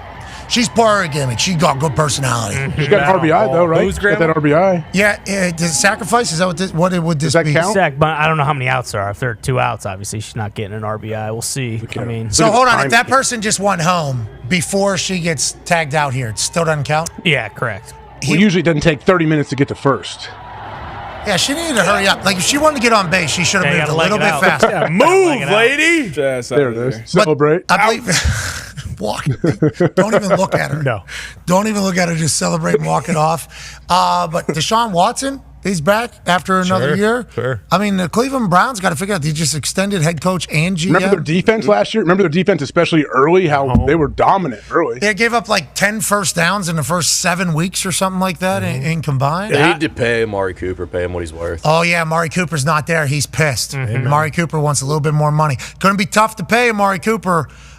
Mostly because you're paying the quarterback $230 million guaranteed, so that's obviously going to eat into the salary cap. Obviously, Amari Cooper's not the only one that's missing some of these mandatory minutes. We talked about Hassan Redick and Aaron Rodgers. Yep. Both unexcused. Hassan Reddick had not been there for the Jets. Aaron Rodgers had been at every single one except for these 2 days, and Coach Sala talked about it. Do we know about Amari Cooper? Has he been at any of the offseason workouts? Has this been something that had been brewing? Yeah, I don't think he's been at anything, and then also I assume it doesn't help that they did trade for Jerry Jeudy and then give him a pretty massive contract too. Yeah, and that's always going to cause a little bit of a conversation in the locker room whenever your position gives money to somebody else that has never done anything for your team. Correct. Yep. Amari Cooper's like, me and Joe Flacco got to the playoffs for this team. 250 yards. Joe Flacco and I got to the playoffs, and you pay a guy who was on terrible Denver Broncos who had to fire everybody. Yep. So tell me how that makes sense. How's that work? And then they're like, buddy, we paid a quarterback that didn't do anything for us or anybody for $230 million. This is our game. Standard. This is what we do around here. But AJ, to your point where you made last week, Cleveland Browns have extended a head coaching contract for the first time in seemingly ever. So maybe the Cleveland Browns are going to be a wagon this year, and they're finally getting some stability, and they're starting to figure it out. We'll never know. When I looked back when AJ did say that, I think it was like in the 80s or 70s, something like that, since they've had since they gave a second contract to a head coach, if I looked correctly. Yeah, it's a long-ass time, Amari obviously. hasn't been at anything, and he's going to his last year of his contract. Okay, so he wants money. We'll see how that goes. Let's stay in Ohio. T. Higgins for the Cincinnati Bengals did not report to mandatory minicamp either. Obviously, contract situation is brewing with him and Jamar Chase, both in the wide receiver room, both wanting a new payday. T. Higgins got franchise tagged. I don't believe he has signed it, so I don't think this mandatory thing means anything because he is currently not under contract. He's not an NFL player right now. When he signs a franchise tag, then he's back to being an NFL player. He could be traded for another place. Obviously, they could sign him long-term until the cutoff point is T. Higgins is a dog. Everybody on earth is expecting him to play this 1 year with Cincinnati, and then he'll be on another team. So mandatory minicamp, who cares, he says. Jamar Chase is there, though. Darius J. Butler, which I think is indicative of how everybody in Cincinnati feels. He will get paid and remain with Cincinnati Bengals. Smart. He won't get fined, obviously, for missing mandatory. And yes, he will get paid probably close to his old running mate, that Justin Jefferson number, which is obviously going to be up there. And to your point, it's probably be the last year you'll see this 1-2 punch with T and Jamar. Just hope Burrow obviously can stay healthy this year. Everything has been up and up this offseason. And Jamar Chase, I mean, since he stepped foot in the league, he's lit on fire. So I'll be excited to see those three running back. He looks so cool in a jungle here. Zoo? Whoa. Is that the zoo where they killed Harambe? Harambe did die in the Cincinnati Zoo, so not sure. They built that set inside the stadium. That might, look at that door in the back. Look at that door in the back. That might be Harambe's pit. Could be. Yeah. Better. Hopefully they got him locked away. Where's the Bengal? Bring the Bengal out. Well, it's Jamar Chase is the Bengal. Oh, they don't have bring out the Bengal animal. No. Oh, yeah. He is the Cincinnati Bengal. Yeah, but what if he was sitting on the back of a with Bengal? a tiger. A Bengal tiger, or maybe on a chain or something like Mike Tyson back in the day. Yeah. Yeah, that would be cool. Those tigers in the Middle East, they got them as pets. Oh, yeah. They're just hopping in pools on my Instagram. Mm-hmm. Yeah, until they're not. Yeah, they're pets until you're dead. People do those photo ops all the time with tigers. Shit. Well, what's going on? Yeah, I'm a Tiger King and that whole thing, but like over in the Middle East, they're just walking around with these things. Oh, yeah. I've seen those videos, man. Those guys are crazy. They're just like as if you're walking your fucking dog. They're just walking a full-grown tiger. Chain, obviously, say, hey, so they get to sit, I guess, in that entire thing. But you're just walking with and then hopping in the pool. Domesticated. These things are hopping in the fucking pool. Never seen that. They're real deal. You ever seen them drive on those two? Oh, yeah. And then you see them roll and then get tossed? Yeah. People are saying that was fake. Yeah. Uh-huh. The beach one? Still standing by that. That was real. That was definitely real. But no Bengal Tigers for their photo shoot, which is certainly safe, it feels like. But there is a Jamar Chase sighting. And you're right. The Cincinnati Bengals are on the up and up. That whole set design was good. Let's go back to what Mark Kaboly said about the Ayuk situation brewing. You know, how much money he's going to want. Allegedly, it was said that he wants to hear Michael Pittman's number, which was like 27. So 26, 27 seems to be what he is hunting for. I have no idea how that works out, who it works out for. Obviously, the 49ers paid Jawan Jennings a couple weeks ago. They drafted Ricky Pearsall out of Florida, rookie wide receiver. And this is just going to continue to brew, I think, as they try to take advantage of Purdy's incredibly small contract, but haven't been able to do it for literally everybody on the team. And Ayuk seems to be the one that it's maybe not going to work out for, which makes an Indianapolis Colts fan happy and a lot of other teams happy because he's a special talent. But this is like success problems. Every once in a while, this is going to brew. Yeah, and they gave McCaffrey that extension as well. And he's on the cover of Madden. Yeah, which, I mean, congratulations, Christian McCaffrey. Sick.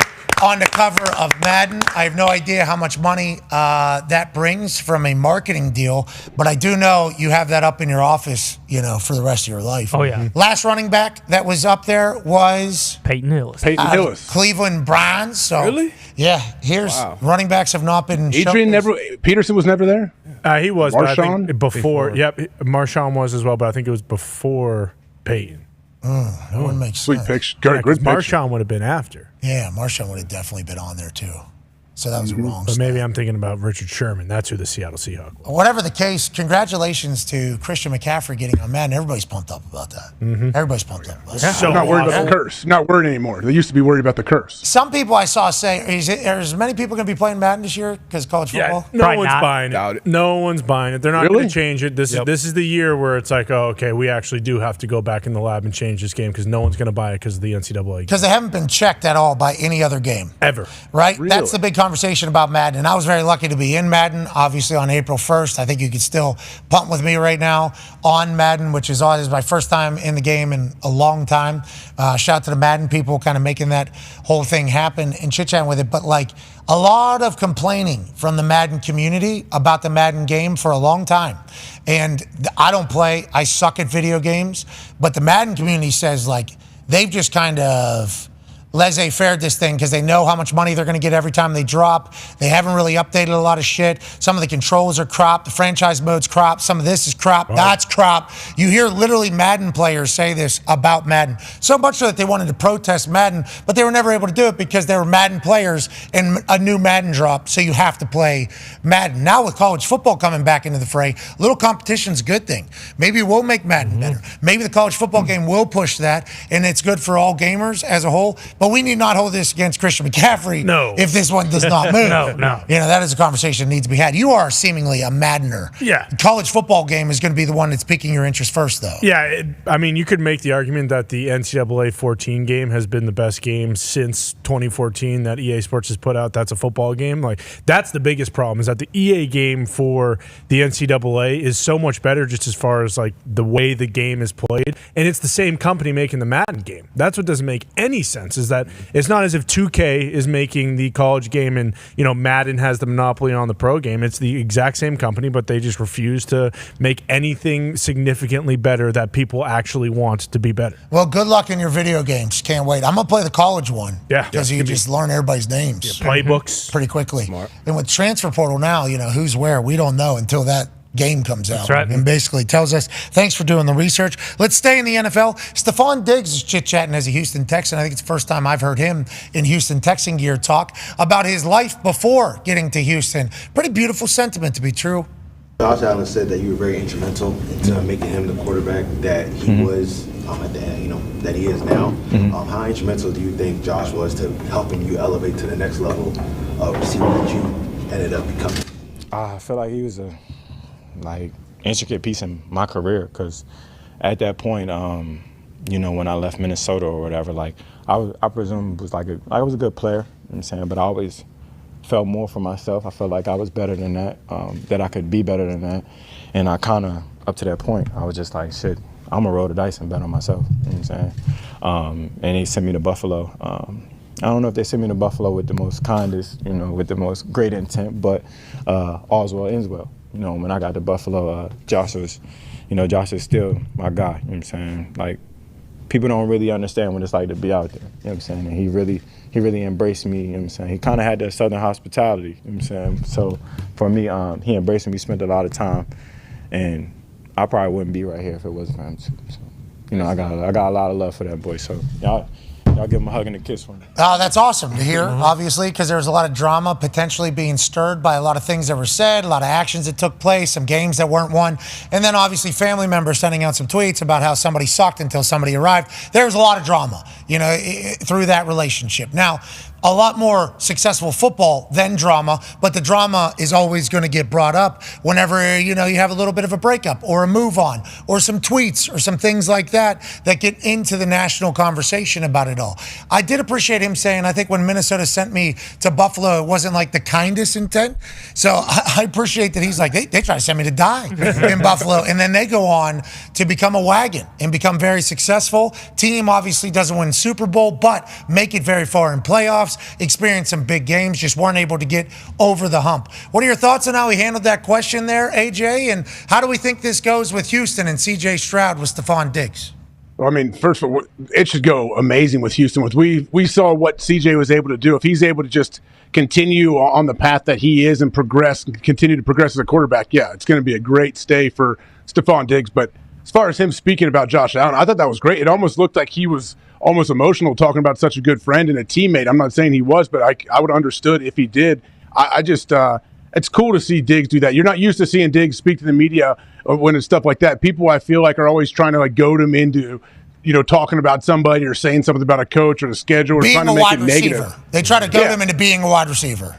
Yeah, and Diggs is absolutely explosive as we've seen all these highlights continue to run, but it's cool to see yeah, how much love he has for his old QB, and I'm sure he's going to love his new QB as well. Wide receivers have to have the mindset that they want the ball every single play. Mm-hmm. Publicly, privately, like that is literally how wide receivers are wired. That's why you hear a lot more sound bites normally out of the wide receivers than anybody else, because they're dependent upon so many other people for them to have success, but they know if they get the ball, their team's going to have massive success. Now, that can kind of come off in multiple different ways. Not saying just with Stefon Diggs. I'm just saying with the position group as a whole. Stefon and Josh made each other better. Yeah. I think they both understand that, too. That's what I heard from that entire Oh, yeah, absolutely. You can look at the numbers. Obviously, numbers don't lie. He's obviously competitive as hell, but top 5 in all targets, catches. Kind of towards the end, the targets kind of got funny, and obviously we made a lot of speculation on the outside about the relationship, but he's moved on obviously to a new chapter. You do kind of wonder, okay, how is it going to impact C.J. Stroud, being such a young quarterback, but I had opportunity to golf with Nick Caserio in Houston this past weekend out there with Liv, and Nick is an absolute stick, by the way. He won't tell you, and Bryce DeChambeau, Thomas Peters, but Nick just talked about how high he has been on Stefon, how great he's been in the building, how great that whole group has been up until this point. So I'm looking forward to what, obviously, except the 2 times they play us, looking forward to what the Houston Texans do next year. Yeah, and that's breaking. Nick Caserio talking highly of what Stefon Diggs not only brings to the team, but how he's been around the building. And that's great to hear, obviously. And I think a lot of people talking about Stefon Diggs love him. He's been on our show. He's been great. But then there's just those moments of competitive edge and competitive juices that take place that obviously start shit and controversy and drama. Happened in Minnesota. Towards the end, it happened in Buffalo. Now with Houston, fresh start, new team, plus a vibe that seemingly will fit him perfectly. I'm excited to see what they do down there. Now, they got to play the Indianapolis Colts week 1. So there's going to be a welcome to the AFC South moment for Stefon Diggs. But yeah, I hate how good the Houston Texans are and are seemingly getting. And that's just good shit out of Caserio, D'Amico, ownership, because just a few years ago, they were a dumpster fire. Speaking of dumpster fires, we were running into one with the kickoff rule and what it was. People were getting injured even though we didn't see it. Numbers are saying that people were getting injured. The play had basically become extinct. It was something to go take maybe a leak at dump or buy some food. There's a kickoff happening. A kicker is going to kick a ball further than ever before. Now, this upcoming year, there's a brand new kickoff rule that's almost going to force teams to have to kick it to the returner. There's a landing zone. There's a coverage area. There's a kicker standing all by themselves. And what they're projecting is 1,500 more returns happening next NFL season. Now, some NFL teams have come out and said they moved the touchback from 25 to the 30. We're still just going to do touchbacks. We'll just give them the ball on the 30. If that's the case, do they move that to 35? Because obviously 35, 30, and 25, the percentages of scoring are vastly different. But a lot of us are expecting kickoffs into the landing zone with return opportunities. All the kickers and all the special teams coaches have been watching the XFL's attempt at this particular kickoff.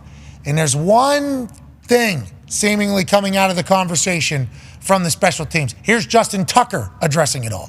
Yeah, it is. Just like a pitcher tries to develop his stuff, I'm doing the same thing out here, trying to figure out whichever way we can, in our minds, gain an advantage, gain an edge, and whether that means, putting the ball in different spots, making it challenging for a returner to, scoop up the ball easily.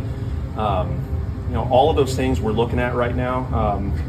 Granted, we are kind of in the fledgling stages of what we're trying to, accomplish here, what we're trying to figure out. So, like you said, we are in the lab, and more recently, my lab has actually been the weight room. This might be really surprising to a lot of you guys and a lot of my teammates, because I don't spend to hang out in the weight room too frequently.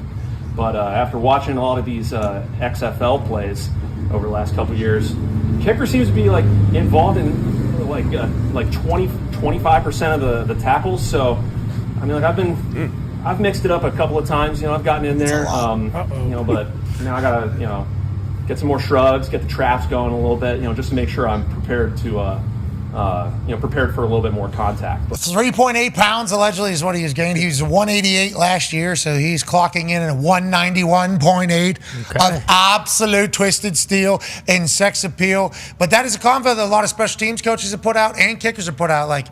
Hey, in this particular setup, it's very easy to break through the front line. And once you do that, the kicker is involved in it. He's not saying the kicker's making the tackle, but the kicker is going to be in the area.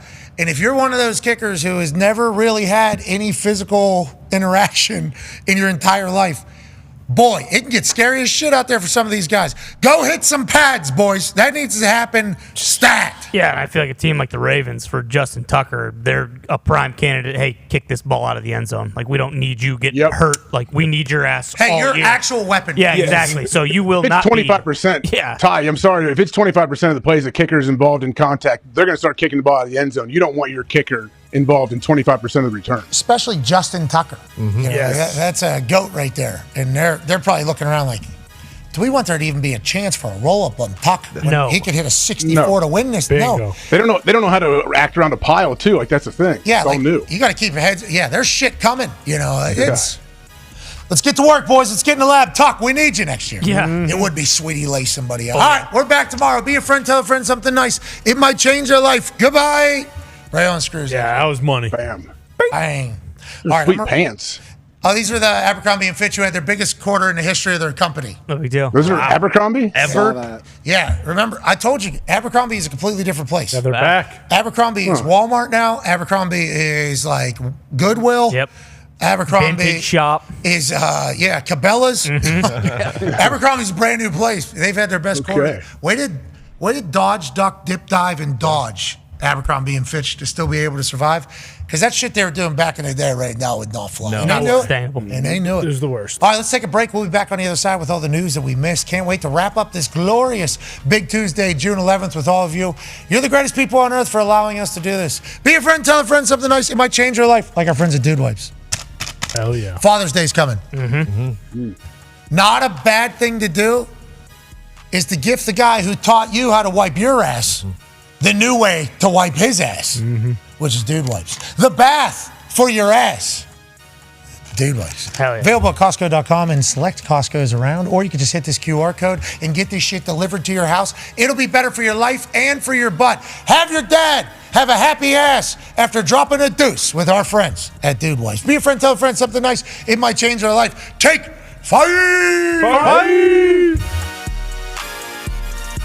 For you, did you know you would be good in front office? Did you know that this was going to be something you would succeed at? I didn't know I'd be good at it. I didn't even know I'd be doing it. It's an interesting story as to how I ended up here. I ask myself that often. Way back when I was a kid, I did love like the NFL draft. My dad used to pull me out of school. Out of half day, he'd come pick me up at lunch. We'd go watch the draft. So I loved that. Throughout my career, I'd piss my wife off by not only watching round 1 through 3, but then watching round 7. And I'm filling out sheets. And I think the thing that probably piqued my interest, I was living in Denver after I got done playing there. I'd become friendly with Elway. We played some golf together and he looked out for me. We had the same high school coach. We went to Stanford, played football, baseball, same fraternity. That was like the poster on my wall. But Elway took the leap at the Broncos. And in his first year, he said, Johnny, you know, I'm keeping a lot of the scouts, but I don't know them. I love the way you think about football. Could you watch the safeties this year and write some reports? And so I did that for him. Remember, it was the year of like Mark Barron and Harrison Smith. And I took a lot of pride in, I had no idea how scouts did things, but I just watched it like I would watch film, and I sat there at the computer and wrote some reports, and Elway was blown away with like the detail. If I'm gonna do something, I'm gonna do it right. The next year he says, that was awesome, Johnny, why don't you do the DBs? So I did the entire DBs. I added the corners. The next year he invites me in for their draft process. It was a lot of work. It was a lot of time. I went to Indy. I went to the combine with the Broncos that year. So that started piquing my interest. Long after that, there was a guy who ended up bidding for the Carolina Panthers, and he didn't get the team. Tepper got it, but there was another gentleman by the name of Ben Navarro, and I worked with his brother at Fox, and he one time asked if he could meet with me, and out of the blue asked me if I would run his team if he got the Panthers. And I said, really? Are you serious? And he asked me to kind of put together a vision statement for how I would run a team, and so I spent a couple weeks doing that. I met with him, and from that point forward, I kind of just said, if the right scenario ever came about, this might be something I want to do. I was missing like competition. I was missing scoreboard. I was missing the wins, the losses, all of that. Out of nowhere, something was keeping me up at night one year. I didn't even know what it was, and my wife said, something's on your mind. I know you when you're acting like this. You can't sleep. And I had done a bunch of Falcon games that year, and Kyle Shanahan was the offensive coordinator. It's the year they went to the Super Bowl against the Patriots, and I heard something like Kyle Shanahan's going to get this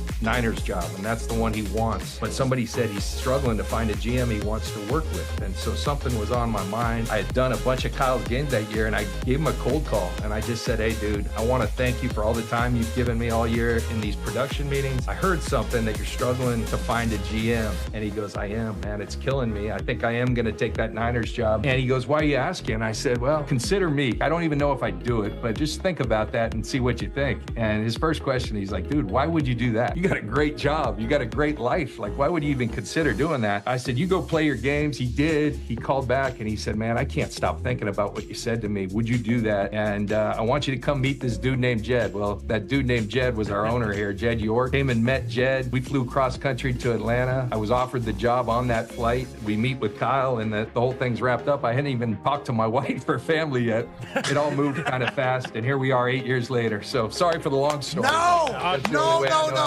I'm hoping we get 3 or 4 more of those. That was phenomenal. Hey, thank you for blessing us with that information. And also, shout out to you being somebody taking initiative and being like, you know what? Yeah, this is something I want. And diving right in and being prepared and knowing that you're prepared. I had no idea what to expect whenever I came out here to Utah.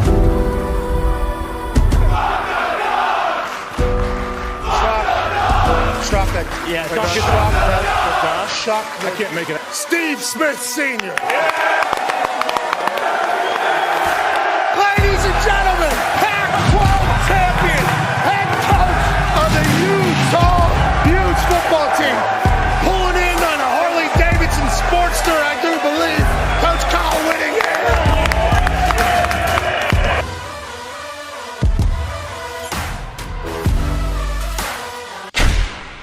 Lot of blessings piling up that I ain't even wished for. None left over for y'all. I'm locking the fridge door at the crib, cutting hits. I read through the catalog, came to conclusion, no one's touching this.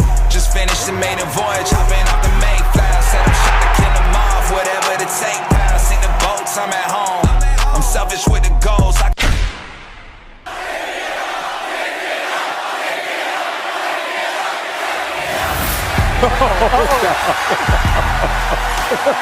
mean, you got to do it.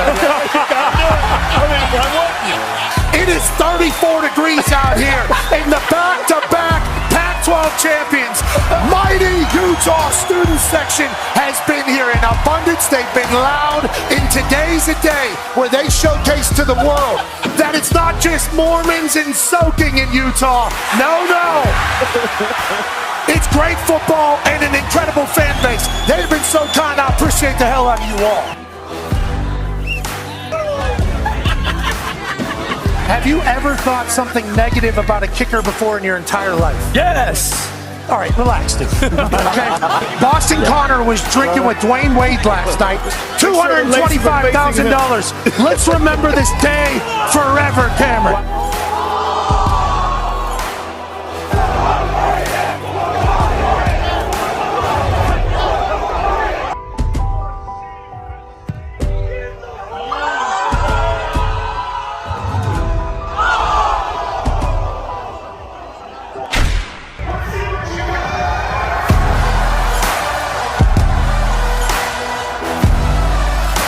You know that 29 out of the last 30 home games that happens right here at the University of Utah, the Utah Utes win. Cam Rising said yesterday, we don't lose at home, and today, they ain't losing.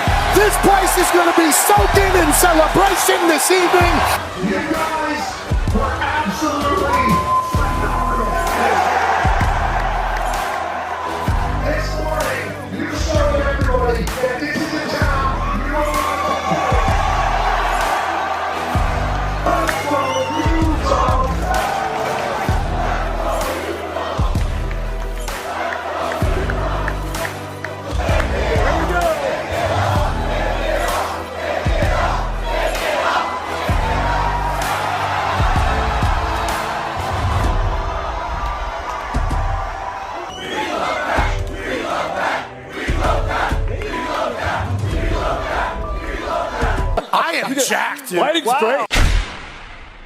the most interesting trade was the Randy Moss trade. After the draft, the first day of the draft, we've been trying to trade for Randy Moss for 2 months, all like childbirth. I mean, it took forever. After the first day of the draft, I talked to Mr. Davis. I said, are we going to make this deal or not? And he said, yeah, we'll do it. We'll do it for your 4th. And I think we were picking like 7th in the 4th round. I said, well, we got to get the guy in for a physical. We can't take his contract. We're going to have to renegotiate his contract. And Mr. Davis said, well, that's your problem. If you want to trade for him, then you get it done. I said, all right. I call up Randy. Hey, Randy, it's Coach Belichick. Boom. Hangs up the phone. What? Let me try this again. Randy, it's Coach Belichick. Who is this? Who's pranking me? Who is this? Boom. Hangs up the phone. Randy, this is Coach Belichick. We traded for you. What? Is this a joke? This better not be a joke. Who is this? No. This is, all right. Really? I said, yeah, but look, we got to get this done by tomorrow at noon. He goes, all right, what do I need to do? I said, you need to come up, take a physical, and we need to renegotiate your contract. It's by noon? Yeah. He goes, well, I'm in Houston now, but I got a plane. I'll be there. Nice. He flies, and he's there at 8 o'clock in the morning, comes in and takes the physical. You know, the old, Yeah. Make sure he's live. Okay, you're good. Renegotiate the contract. We're done at 10 o'clock. And first thing he says to me is, where's the playbook? Oh, that's awesome. I said, right here. He said, okay, because when I walk out there with the first team with Brady, I got to know all the plays. I can't go out there and make mental errors and screw up. I got to know his offense. And he was smart, man. This guy was smart. On this post-safety coverage, what are you going to do? He goes, Coach, you ain't going to see any post-safety coverage against me. Like, oh. He goes, you're going to see cover 2. We haven't seen cover 2 in years. He's like, you're going to see cover 2. And he was right. And then he would say, well, here's how I'd run this route. Here's how I'd run that route. And I started thinking, like, we got to start giving Randy some routes. We're running this, and they play cover 2. How we can move him into the slot. He's like, move me into the slot. I said, yeah, so you can get in the middle and cover 2. He's like, all right, good. 25 touchdowns. So many. Opens up the running game, too. I'm telling you, it was Randy, come on, man. Trying to. Sweet 16 tonight, AJ. It's a big deal. Opening day today, big deal. What are your thoughts on sports really having a big day on this particular Thursday? I don't know what it's like in your guys' algorithm in your world, but I don't hear a whole lot about opening day where I'm from. Nope. Do you? We don't have a team in Columbus. Yeah. No, we got this.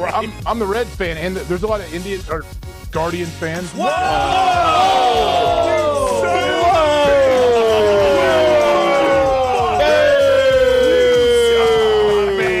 Misogynistic pig.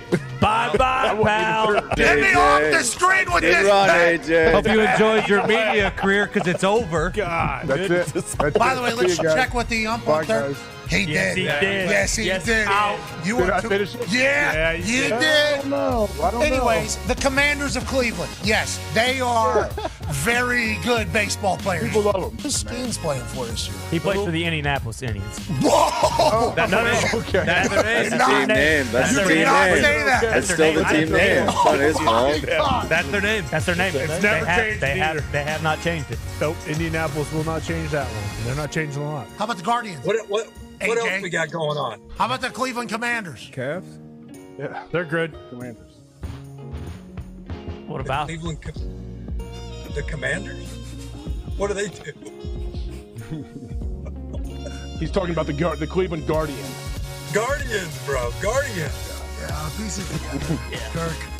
Jeez, I still call them the Indians. Oh my God! Yeah, these are the presidents. You sack of shit. These people in Ohio just won't learn. You pieces of shit. 2024. I still reference them as the Cleveland Indians. We got it. We get it. They're the Guardians. That's the name. The Guardians. And I also don't say the Ohio State University. I just say Ohio State. Oh, okay. Well, that's very noble of you. Very noble. Yeah. They're going to have a different January 6th in Ohio this year. I can't believe this. Hey. Why? Let's go. This show sticks, and the fact that you listen, we are very, very thankful for.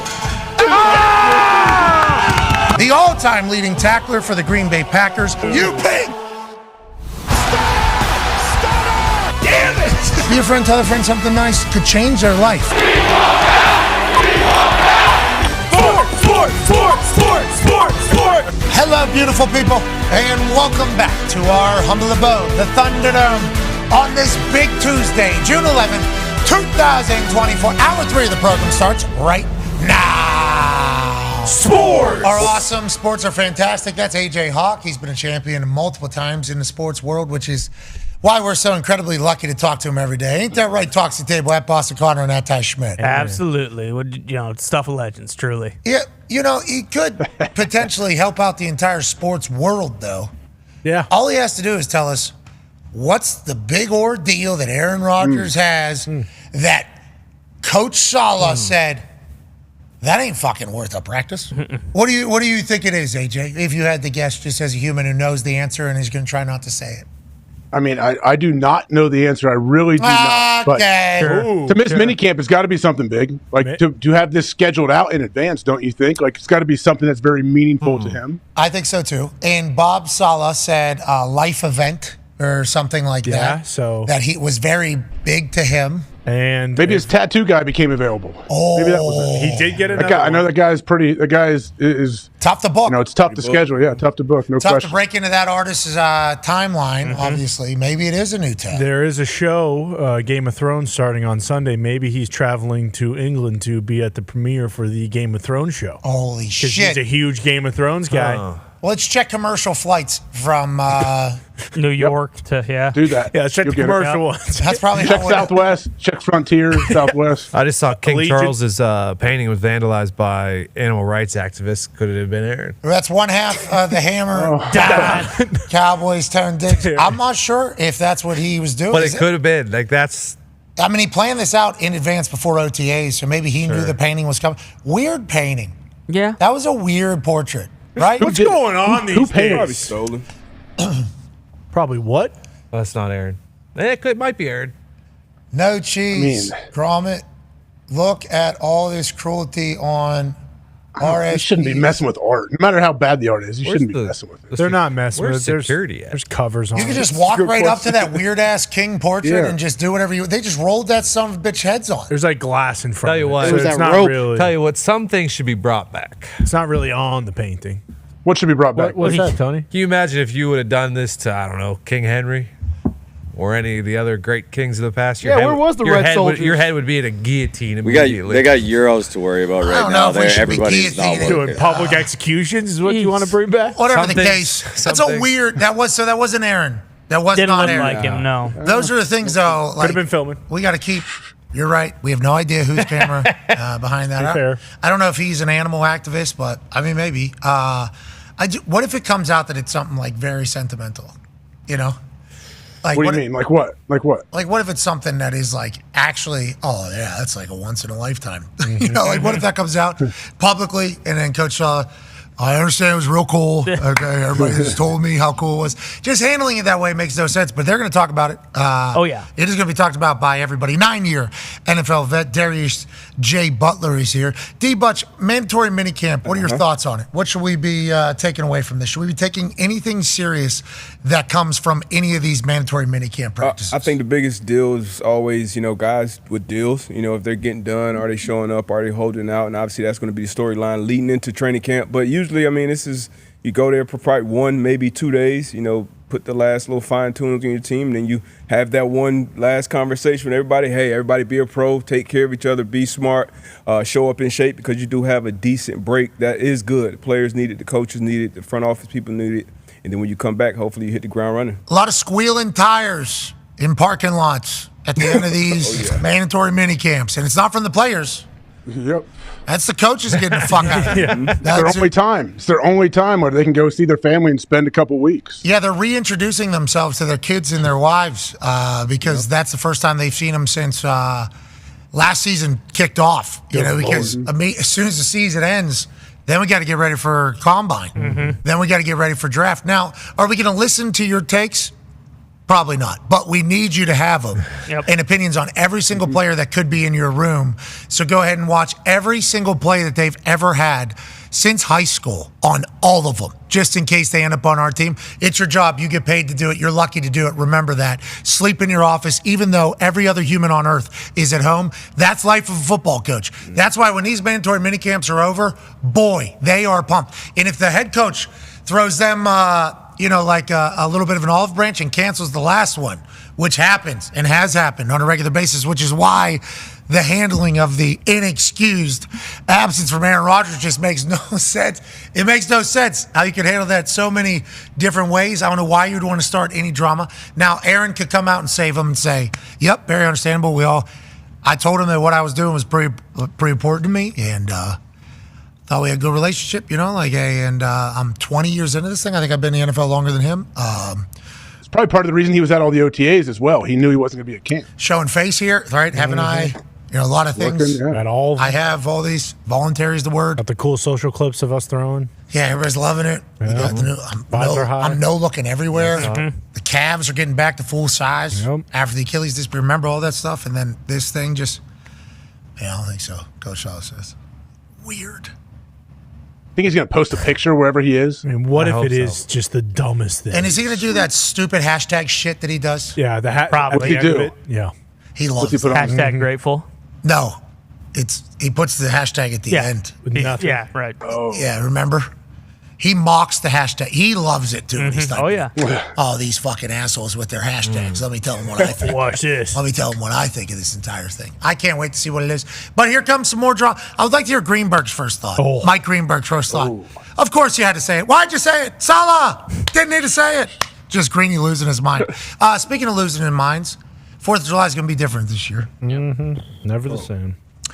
4th of July, one of the greatest called shots in history because the war did not end on the 4th of July. It didn't end until the next year, actually, but it was called shot that we are going to have our independence and we're going to be a country. And although we are certainly nowhere near perfect, we are a place that everybody seemingly wants to get to because you can accomplish the American dream here. I think I am one of those people that have been able to experience it. I'm very thankful for all the opportunities. AJ as well and plenty others around the country are able to accomplish things. Now, we're not perfect, but on 4th of July, whenever we're celebrating becoming a nation and becoming the red, white, and blue, and, you got people out on lakes and barbecues and cookouts and grilling everywhere and thinking about the good things that potentially take place. There's one thing that you always turn on. There's one thing you watch. Always. You say, which motherfucker on this earth can suck down the most amount of hot dogs and buns? And it is always one name. Fucking Joey Chestnut. Hell yeah. Before it was not Joey Chestnut. There was a lot of conversations. Japan obviously had Kobayashi, the incredible Kobayashi, who was a solid competitor and certainly put the dog-sucking competition on the map because what he was able to do with his shape and size was obviously phenomenal. And then this American fuck, Joey Josh Chestnut, came through and just wrecked the entire game. This is my game now. This is on 4th of July. This is my game now. This is our game now. Forever. Well, forever has ended. Joey Josh Chestnut will not be competing in the Nathan's hot dog eating contest. Wow. Travesty. Done. No. Call it. Joey Josh Chestnut, who has won, 40 straight? Something like that. Actually made them do it last year because of the thunder. And there was a little bit of rain or something, and Joey Josh Chestnut said, "We're there fucking contest." That's what he said as he was marching around. Oh, there's a little get a raincoat. He said, "I don't need one, but you guys can get one. We're doing this for the United States of America. We're doing this for the people. We're doing this for tradition. We're doing this because this is what 4th of July is." That's what Joey Josh Chestnut did. A man who lives in Indiana now, Hoosier. Now he won't be competing because he signed a deal with a vegan hot dog company. What? Impossible Foods. They make a plant-based hot dog, which I'm sure it's delightful. And I don't even know what's in real hot dogs, and I don't think we should look into it. No. I don't think we should find out what's in it as people that still eat hot dogs. But since he signed with the vegan hot dog company, Nathan's is not going to let him in the 4th of July Major League Eating hot dog eating contest that he has dominated, and the entire country's fucking bummed, AJ. I don't even know if people are going to light off fireworks now. Well, how much did this Impossible Foods, how much could they have paid Joey Chestnut for him to do this? Had to be a lot. I mean, this had to be a massive amount of money. In the article from the New York Post, there's a couple times where Major League Eating said they reached out to Joey and his management to try to figure this thing out, even something about a waiver or whatever. It feels like there's a chance that Nathan's is like, not on our watch. Can't have it. Hey, I say this, Nathan's. It's a hot dog eating contest. If this vegan hot dog eating guy wants to eat your hot dogs, why don't you use that as an opportunity to remind people your hot dogs are better than other hot dogs? Why are you scared of the greatest hot dog sucker in the history of hot dog sucking, Dahn? It might do better than your people because he's a vegan hot dog guy. Let the guy suck down dogs is what we're all saying. And there's enough time to figure this whole thing out, and I hope that we're able to get it accomplished, because if I turn that on and I got some Bush League fucking hot dog eaters on my TV, I'm not going to be impressed. If I see somebody put down 15 or 20 and they're in second place, I'm going to know this is crap. Yeah, it's bullshit. This is fucking crap. A.Q. Shipley could do this. Well, used to be able to do this. Yeah. You know, Joe Hagley could do this. Yeah, sure. Zito could potentially pull this off. I feel like if you give me the right vitamins, could potentially do that. I need to see the disgusting show that Joey Chestnut does. Yeah. And that's how you celebrate America. They need to figure this out, AJ. I'm bummed out. Is it possible though that Joey wouldn't eat the beef old school dogs? No he wanted way. to eat his own Impossible dogs. Joey said, "I'll eat your beef.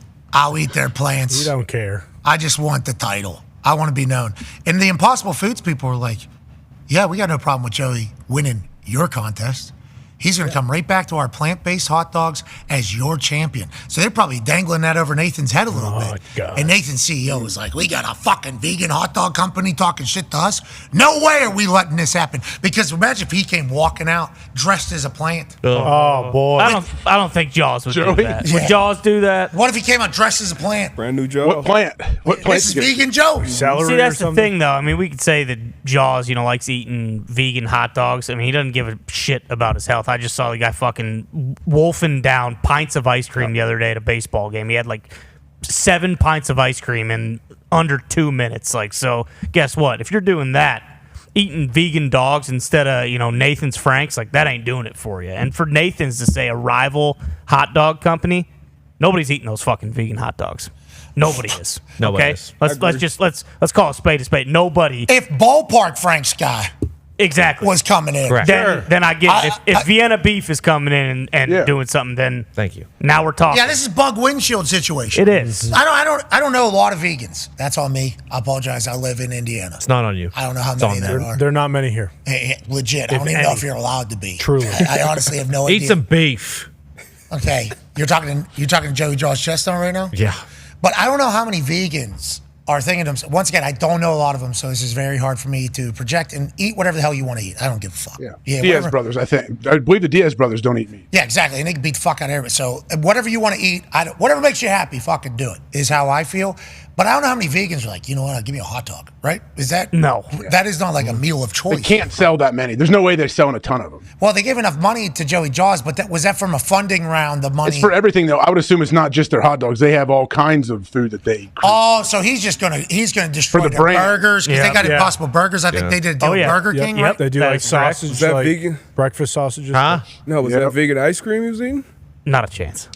When? Is that possible? Is ice cream vegan? Yeah, they have vegan it ice does- cream. It's made with whatever, Tom Brady eats it. some other animal, some fake chemical. Nipples. Are you milking a cow? Yeah. Have you ever milked a cow? Yeah. With I guess I machine. may have. When I was young, when I was a kid, like on a field trip, maybe. I've never done the With the hands. but I did do the power sucker. You just put it on and Yep. and all of a sudden it just starts filling up. It's like What's a cow do during that? chill. It's actually like relief. Makes no Because sense. they need it. Yeah, it's They relief. need to, right? Yeah, or it'll explode. People get real pissed about stealing the milk from a cow, obviously. I'm Joaquin Phoenix or whatever. Yeah, that's right. Did the Stop. award Yeah. speech about it. We sucked the milk from a mom without her even knowing it. But from the cow that I saw, seemed to be very thrilled that milk was exiting the udders Okay. at the time. Okay, good. Yeah. Uh, I might be allergic to milk, though, at my old age. Really? Lactose? What happens? I don't think so. You can develop it. I don't know. I just feel like shit after I eat something. And I'm not good enough at writing down what I ate each day so that the next day when I wake up and I feel like shit, I can go back and see like a trend, you know? Sure. But I do think it is potentially a milk thing. You're still eating cereal, though, aren't you? No, haven't had cereal in a while. Really? Haven't had cereal in a while. I'm the same way. Honey Nut Cheerios I've been having as. What about like ice cream? What if you eat ice cream? You feel bad? So but when I'm eating ice cream, if I'm eating ice cream on a day, I've already said fuck it to the whole day. So like I'm eating pizza on that day too. Exactly. Yeah. And I'm eating other stuff. Waffles, pancakes. Because I'm trying to not be everyday cheat day, which is what life used to be. We need to stay away from that. But I'll go get a Blizzard. Woo. Extra Oreo. Got that cookie place near you? Oh, it's so good. But when I'm eating that, it's already been a bad day. So the next morning when I wake up, I'm like, could be absolutely anything. 1,000 different things. It was not vegan ice cream. We just got a piece of information. Yeah, exactly. Where was this at? Some ball game. Where is it? It's in Toledo. I was in Toledo last night. Oh, yeah, it was in Toledo. He was at a Mud Hens game. Yeah, That's right. Yeah. That hot dog sitting right next to him. Is that a vegan hot dog? Is that what it looks like? Better be. It looks like it. Looks shocked. I would be too if I was all plants and I was shaped like a fucking hot dog. That would be terrible to try to eat all this ice cream that fast. Terrible. Everything he does would be terrible. But I told you, he ate pierogies at 2 different Cleveland Cavaliers games that I was at. That's a good show. It's a halftime show. I saw him drink 13 pints of beer. Oh my God. In like 70 seconds or something like that. 70 seconds. Think about that. 13 pints of beer. Doesn't seem safe. LeBron numbers. How many beers could he bong at one time, you think? Oh, that's great. Because he has the ability to stretch his stomach. It's like seven at a time. Get him a big old funnel. All right, we'll try to figure out an event where we can get him some vegan beer. Maybe just call in. Are we watching it now? What are we doing? No way. Cannot. I do not Who's give the a favorite, fuck though? anymore. Might miss Who's the favorite? Probably Eric Badlands Booker. There it is. He's lemonade. He's been doing it. Yeah, yeah, he owns the record for drinking strawberry lemonade and lemonade. But he'll wolf down some dogs for sure. It'll be close. Good luck. You guys know what you're fighting for. Apparently, you guys know. Second, Joey was offered a $1.2 million contract, 4-year contract going forward by the Nathan's hot dog eating contest. So who knows what impossibles? Okay, so that's like 200 or 300,000 a year. He got paid $200,000 last year, and then got offered a 1.2 4-year. We just tried to call him. He did not answer. So we tried to do some journalism there, go right to the source and say, hey, is there enough time to figure this whole thing out? So if they're offering him 1,000 a year, I guess, if that's 301.5 thousand a year for 4 years. So that impossible thing has got to be what, 500,000? Got to be. Sure. Yeah. Impossible, and the impossible people want him to do this, though, right? They don't want people being pissed at them for taking Joey out of the competition. If you pay for a professional eater to represent your product, you would like him to professional eat, I would assume, at all the events possible. Now, how do they feel? It must hurt their soul whenever he's housing wings. Oh, yeah. And burgers. That's what I mean. He's not vegan. Or maybe is he? He might be turning it. I don't think so. I mean, I don't know. Maybe. If Joey Josh Chestnut is a vegan, that would be... Yeah, it'd be a fucking real mind exploder. But it's kind of an easy sell, though. It could be like, these are so good, they're like the real thing, right? Who, for Joey Jaws? For Impossible. Well, yeah, you're talking about their business plan? Exactly, yeah. Yeah, I guess they've been doing that with like Burger King. For with the sure, burgers yeah. and- The hayseed farmers be like, wait, this ain't real beef. Yeah. This is an Impossible Burger. Oh, yeah, they do Starbucks. the blind taste test. Yeah, exactly. Definitely real, yeah. Those are. Son of a bitch. Those aren't paid actors or anything. You could tell it. Well, at the bottom, they got to say paid actors. Yeah. Yeah. So they're not. Those if they did catch a cowboy with a vegan burger being scored above an Angus that was on his farm. Oh yeah. And they had it on tape. That's what I mean. And they were going to show everybody. That cowboy. That cowboy's having a long night. Yeah. I mean, there's a lot of conversations happening with that cowboy. For sure. I'm going to be exposed as a fraud. Everybody's going to attack me. If they, The amount of whiskey being hammered after those blind taste tests. If they try to do a blind 1-2 on one of these guys and tell them they're giving them like a Whopper and then giving them an Impossible one, and they tell them after the fact, that they're getting the shit beat out. Oh, like Buzz Aldrin. Yeah, exactly. Exactly. Yeah. Like they're getting beaten to a pulp. That was fake meat you just said. Exactly. Oh, what's that? Fuck you. All right, you son of a bitch. You got another thing coming, and they're probably killing that person, beating them to death. Jeez. I mean, they don't fuck around with that kind of stuff. They don't. In Texas? You see the fight in the airport? Yeah, it's a good one. Sexy Red had an entire post. She was about to The throw. stanchion or whatever. Yeah, she was about to blast somebody with that. What? She was, yeah. Sexy Red, fresh NXT? off an NXT Breaking Ground appearance at UFC Apex in Vegas. got caught up in a little bit of a melee. She's there at the bottom. She's there at the bottom. Holding like a bazooka. She was That hurt so bad if you hit her. Well, someone hit you with that. Her getting pushed over and getting tripped and having that thing fall on top of her, obviously, worst case situation as you're holding a metal object. But she was ready to get down, and there's a lot of people going, what the fuck? Didn't I use this door? We need to use this door. There's a fight. We can't use door. Airports have been host to plenty of fights, it seems like, and seemingly everybody's okay. We're happy to hear that. We saw that one dude's cheeks at the beginning of this whole thing, and yep, right there. And we're happy everybody's okay. I like the wheelchair guy goes, I'm gonna fucking get out of here. Yep, I'm definitely gonna back up. I don't know if she was gonna throw that or like stab somebody with it. Yeah. But whatever the case, she was ready. She was certainly ready, and thanks for everybody reacting so quickly and saving lives there, AJ. That one guy did have his Crocs in the right mode. See that travel pillow on the ground. Someone's going to pick that up and reuse it. Oh, just got kicked. Oh, all over it. Yeah, a lot of boots on that guy. Lost his shoes, though. Broken in now, though. Probably makes the pillow more comfy. Maybe that's why they did it. Guy, no chains broke. That's good. See, it wasn't many hand-to-hand combat because that chain's getting busted immediately if there's somebody with Where were they coming out of? Was that like the little jetway? What was that? It looked like maybe a private thing, right? Maybe a little private because I think that might be a big elevator. It says No, do not it's not. use. Man, I wish she threw that thing. Yeah, what was she going to throw? If you hit somebody in the forehead with that and Was it was a clean shot, Was that somebody on her team that just pushed her down with that? I don't know. they were trying to hold it back at first. I feel like someone grabbed it. Like, hey, In the gray. Go back to the beginning there. Like right when she. Okay, so boom, she's holding it. Gray here with dreads, right? I think he's on her team. Yeah. Hoodie. I think he's telling her to kind of get out of the way, maybe. Here he comes. No, don't do this, Sexy Red. Jesus Christ, can't have that. Yeah, you're probably right. Yeah, and then he's going in. I'll do this instead. Yep. Hey, feels like a good move. Hey, Gray, that was good. That was a good move for the team. That was a good move for the entire team. Hopefully everybody's okay, and hopefully Sexy Red does not end up in jail. Let's talk about Mark Messier and Charles Barkley, $5,000 at last night's game. Charles Barkley was just bouncing around, sweet hopping. I mean, Charles Barkley has gotten to the point in life where he can show up at anything and do whatever he wants.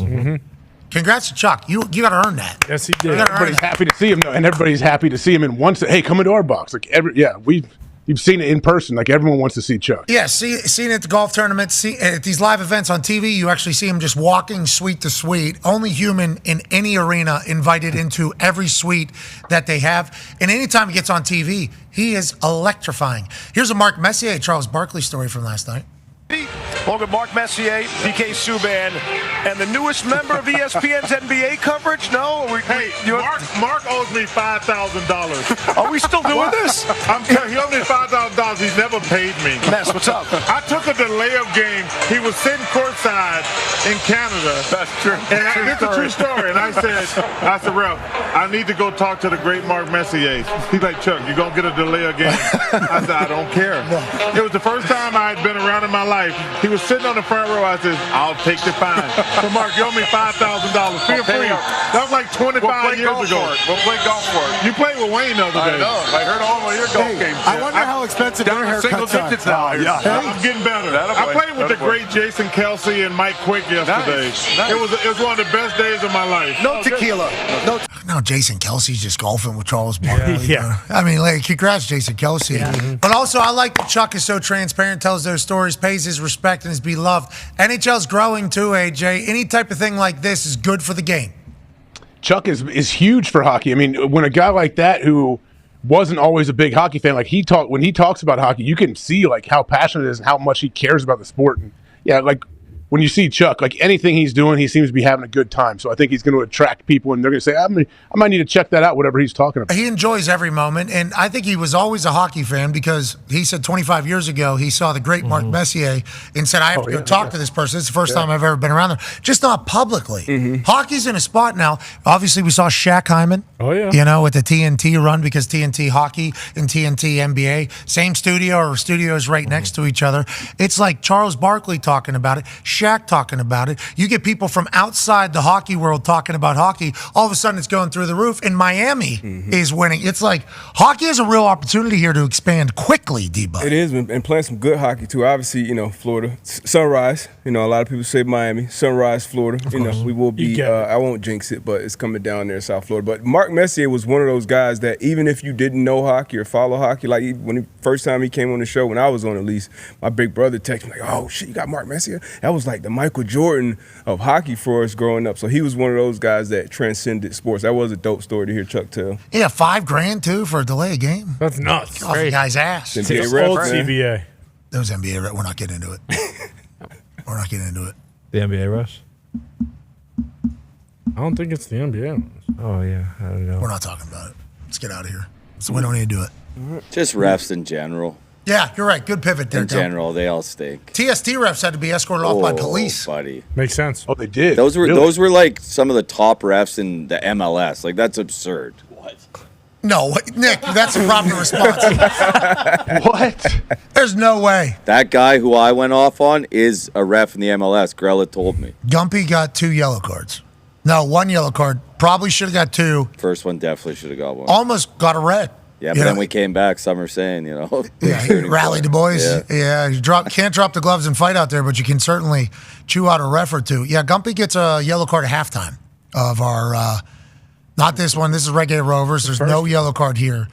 But he should have. And Tony Meola said he would go on the record as saying he had no idea Gumpy was out there. And Gumpy said, I said this. And Tony said, that was you saying that? He thought it was somebody else. And then the video is just classic. Halftime, not on air. Gumpy wasn't doing it for content. No. Tony tried to stop me. I said, I got this one, Tony. Is that Tony? That was Tony Meola in that? Yeah, it was Tony Meola. Don't do what you're What'd you doing. think it was? Well, yeah. What do you mean? Kind of. I just wasn't sure if that was Tony or not. Go back to the video, I thought please. it might have been some. Hold on. Are we sure? Are we sure? Clearly- Hold on. it's Right clearly there. Tony. You pause it there. That might be a mark. It is clearly Tony, but it That's Tony Meola, American soccer hero. could be a brother of. He could be a Tony Kaboly, if you will. No, Meola is his name. A cousin, Meola, and maybe a cousin. Sure. Anyways, this is not right. I mean, it has nothing to do. Oh, come on now. With anything Thank you, aside from the AJ. fact, Thank you. look at their noses. He's gonna fuck look Maybe the greatest American soccer goalie Tony's of all nose is time. perfect. Well, that's what I mean because he, punched younger brother Mark in the face to fuck up his nose. But look at the ears. I mean, the hair. There are so many things when you look at the teeth. You look at this photo and there is just a little bit of they could be. They kind of speak in a similar cadence. Nah, I can they kind of hear a little. Thank you, Nick. I appreciate that very much. It is not a shot. It is just a statement of fact. All right. Observation. Tony's a handsome Italian American. And so is Mark. We don't know. I assume Mark is an Italian. I believe he's Polish. Are you just saying that? Talking because about the way maybe he the acts? greatest American soccer goalie of all time. He's not better than Tim Howard. Tim Howard had 15 saves against Belgium in the second round. If not for Tony Meola, there might not be Tim Howard. Have we ever seen Kaboly in the pipes? Tim Howard and Tony Meola are both from Jersey, so I assume Tim Howard. If you were to ask him about Tony Meola, it would be a full-on. Yeah, but I mean, song if and we're dance. saying who's better, What about you fucking can't Brad really- Guzan? Are we just gonna act like he didn't ever? Rude do God. anything? Guzan couldn't hold Meola's water. Jesus Ty. Christ, that guy's a legend. Thank you. Meola started the MLS. Started it. Yeah. That's kind of how. He kicked in training camp for the Jets, didn't he? Yeah, the Giants. I think it was the Giants. Maybe it was the Jets. Jets or the Giants. I was a massive Tony Meola fan, man. I've told the story before. Yeah. I got a chance to hear him tell stories about the Arena League. He was playing in the Arena League as basically just like a hired gun for these places to sell out these arenas. And the amount of money he was making per game in the Arena League, it was only supposed to go so long. And then they were like, hey, do you want to extend this? He was like, yeah, I'm playing in the Arena League. The Nets, half the size. They're packed out these arenas. Business is good. They were waiting on the MLS, I think, to start. So, he was at the perfect time. Legitimately, if every American team would have had a Tony Meola from that point forward, I think soccer would be at a much higher place because he went to work afterwards. They put him on a tour. He was trying to really grow the game. He was trying to be a guy, and getting him back on the sideline this week, it was awesome. And what you were saying about him on this particular day, it just can't happen. I think your guys' interpretation of my comment is much different than my meaning. Oh, of you're my being comment. taken out of context. Yeah, well, I just think that you guys are receiving my comparison as if I am taking a shot at Tony. Oh, this happened to me last week. Yeah, I'm more It so. was meant to be complimentary. Exactly. Saying Tony Miola looks like Mark Kaboly. Who's the one guy that every single time he comes on, everyone's like, let's fucking go? Mark Kaboly. I was going to say Tony Miola. Tony Miola as well. Oh, Yeah. and there's another great comparison, Ty. Thank you very much. Every time they both come on, everyone loves them. And then, sure, if you just give a quick little double take at those photos, it's like, yep, brothers, don't even have to think about it. And then you look back again, oh, no, that's just two guys who love life. You know Pull what I up mean? Miola at the 94 World Cup, please. I know what he used to look like. We don't have a Kaboly look like in 94. Let's do side by side with that. Yeah, Kaboly strutting his stuff. 30 years ago, they probably didn't look like each other. Kaboly strutting his stuff around town in 1994. In 94, yeah. Won King of the Ring. All right, I think we're good. Yeah, after he was starting Did he ever do left tough man? tackle. Did Kaboly do any of those tough man contests where they get in the boxing gloves and you Yeah. go and fight? Look at this dude. He won Golden Gloves in Pittsburgh. Can we go on with his hair down? That goalie shirt sold, I don't want to say millions, but maybe for like an entire generation. You go to a soccer tournament and every goalie would be wearing the same exact. I think there was a blue and green one that was available as well, and they're all wearing it because Tony Miola. What's that thing say? No power to drugs. No to drugs? Yeah. No power to to drugs. drugs. Wow. Is that a sponsorship? What Don't is give that? drugs power. That seemed like a mission or potentially on it. I like the Miola on the middle finger on the right. He'd make a big Yeah. save, then he'd flip people off because they'd be like, who did that? Miola. Tony Miola. Did he get netted all and let you guys take any shots? No, he didn't. He did not. He was mic'd up every time, though. And he was delivering great messages, like actual coaching messages. I don't know how many people were listening all the time because he put in some great plays, and I don't know if we ran any of them. Okay. Well, we know five guys weren't. Well, we know that for sure. the Arena League boys had their own, Yeah, they had their own plays. Sounds good, Tony. Yeah. Fuck off. All right, let's do this. No, Tony had to reach those. Had to reach the whole team. Tony had to reach like Premier League players that had played for 10 years and Arena League bad boys, at the same time. And he was able to do it. Shout out to Tony, American soccer legend. Love you, Tony. Maybe let's give him the whistle for the gonna need to. The U.S. team. If they heard that speech, they would have fired Berhalter immediately and gave him the job. The one immediately after the we game? lost, yes. Yeah, the way he handled that. Phenomenal. And then some of his speeches before games, like the day after we had to fight maybe, which I don't think any of us saw coming. I don't think any of us saw a fight coming out of nowhere. But I guess we should have. Hindsight, probably should have. The speech that Tony had to give to rally the boys back, guy's a leader. Guy is a leader. Amen. Loves soccer. Tony Miola loves soccer. I'm happy to see him back in the world. Hopefully, as we got the Europes coming up and Copa America and then the World Cup, we're going to be talking more about the soccer, Gumpy. I'm excited about this. Yeah, very excited. Friday, Germany, Scotland, and then England's first game Sunday, and Copa starts on the 20th. Okay, here we go. Olympics, too. Olympic soccer as well. Oh, yeah. I forgot about Olympic soccer. Is there any... We're going to win? Did they leave anybody off the roster? That's hope not. really good. Best young player, yeah. Don't they have that rule Had in too the many Olympics? fans. They said can't put that person on the roster.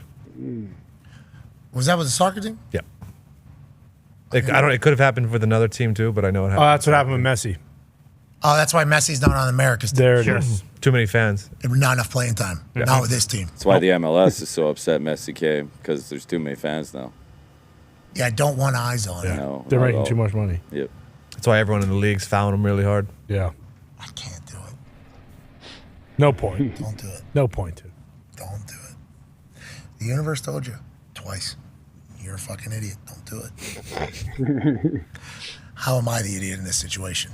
It's just as it's unfolding. I don't know. That's a real reflective moment for yourself, When you look at what's happening and everything being said, and you're the dumbest one, allegedly. That's phenomenal. I don't know how that whole thing happens, but that's on me, and we're going to continue to get better.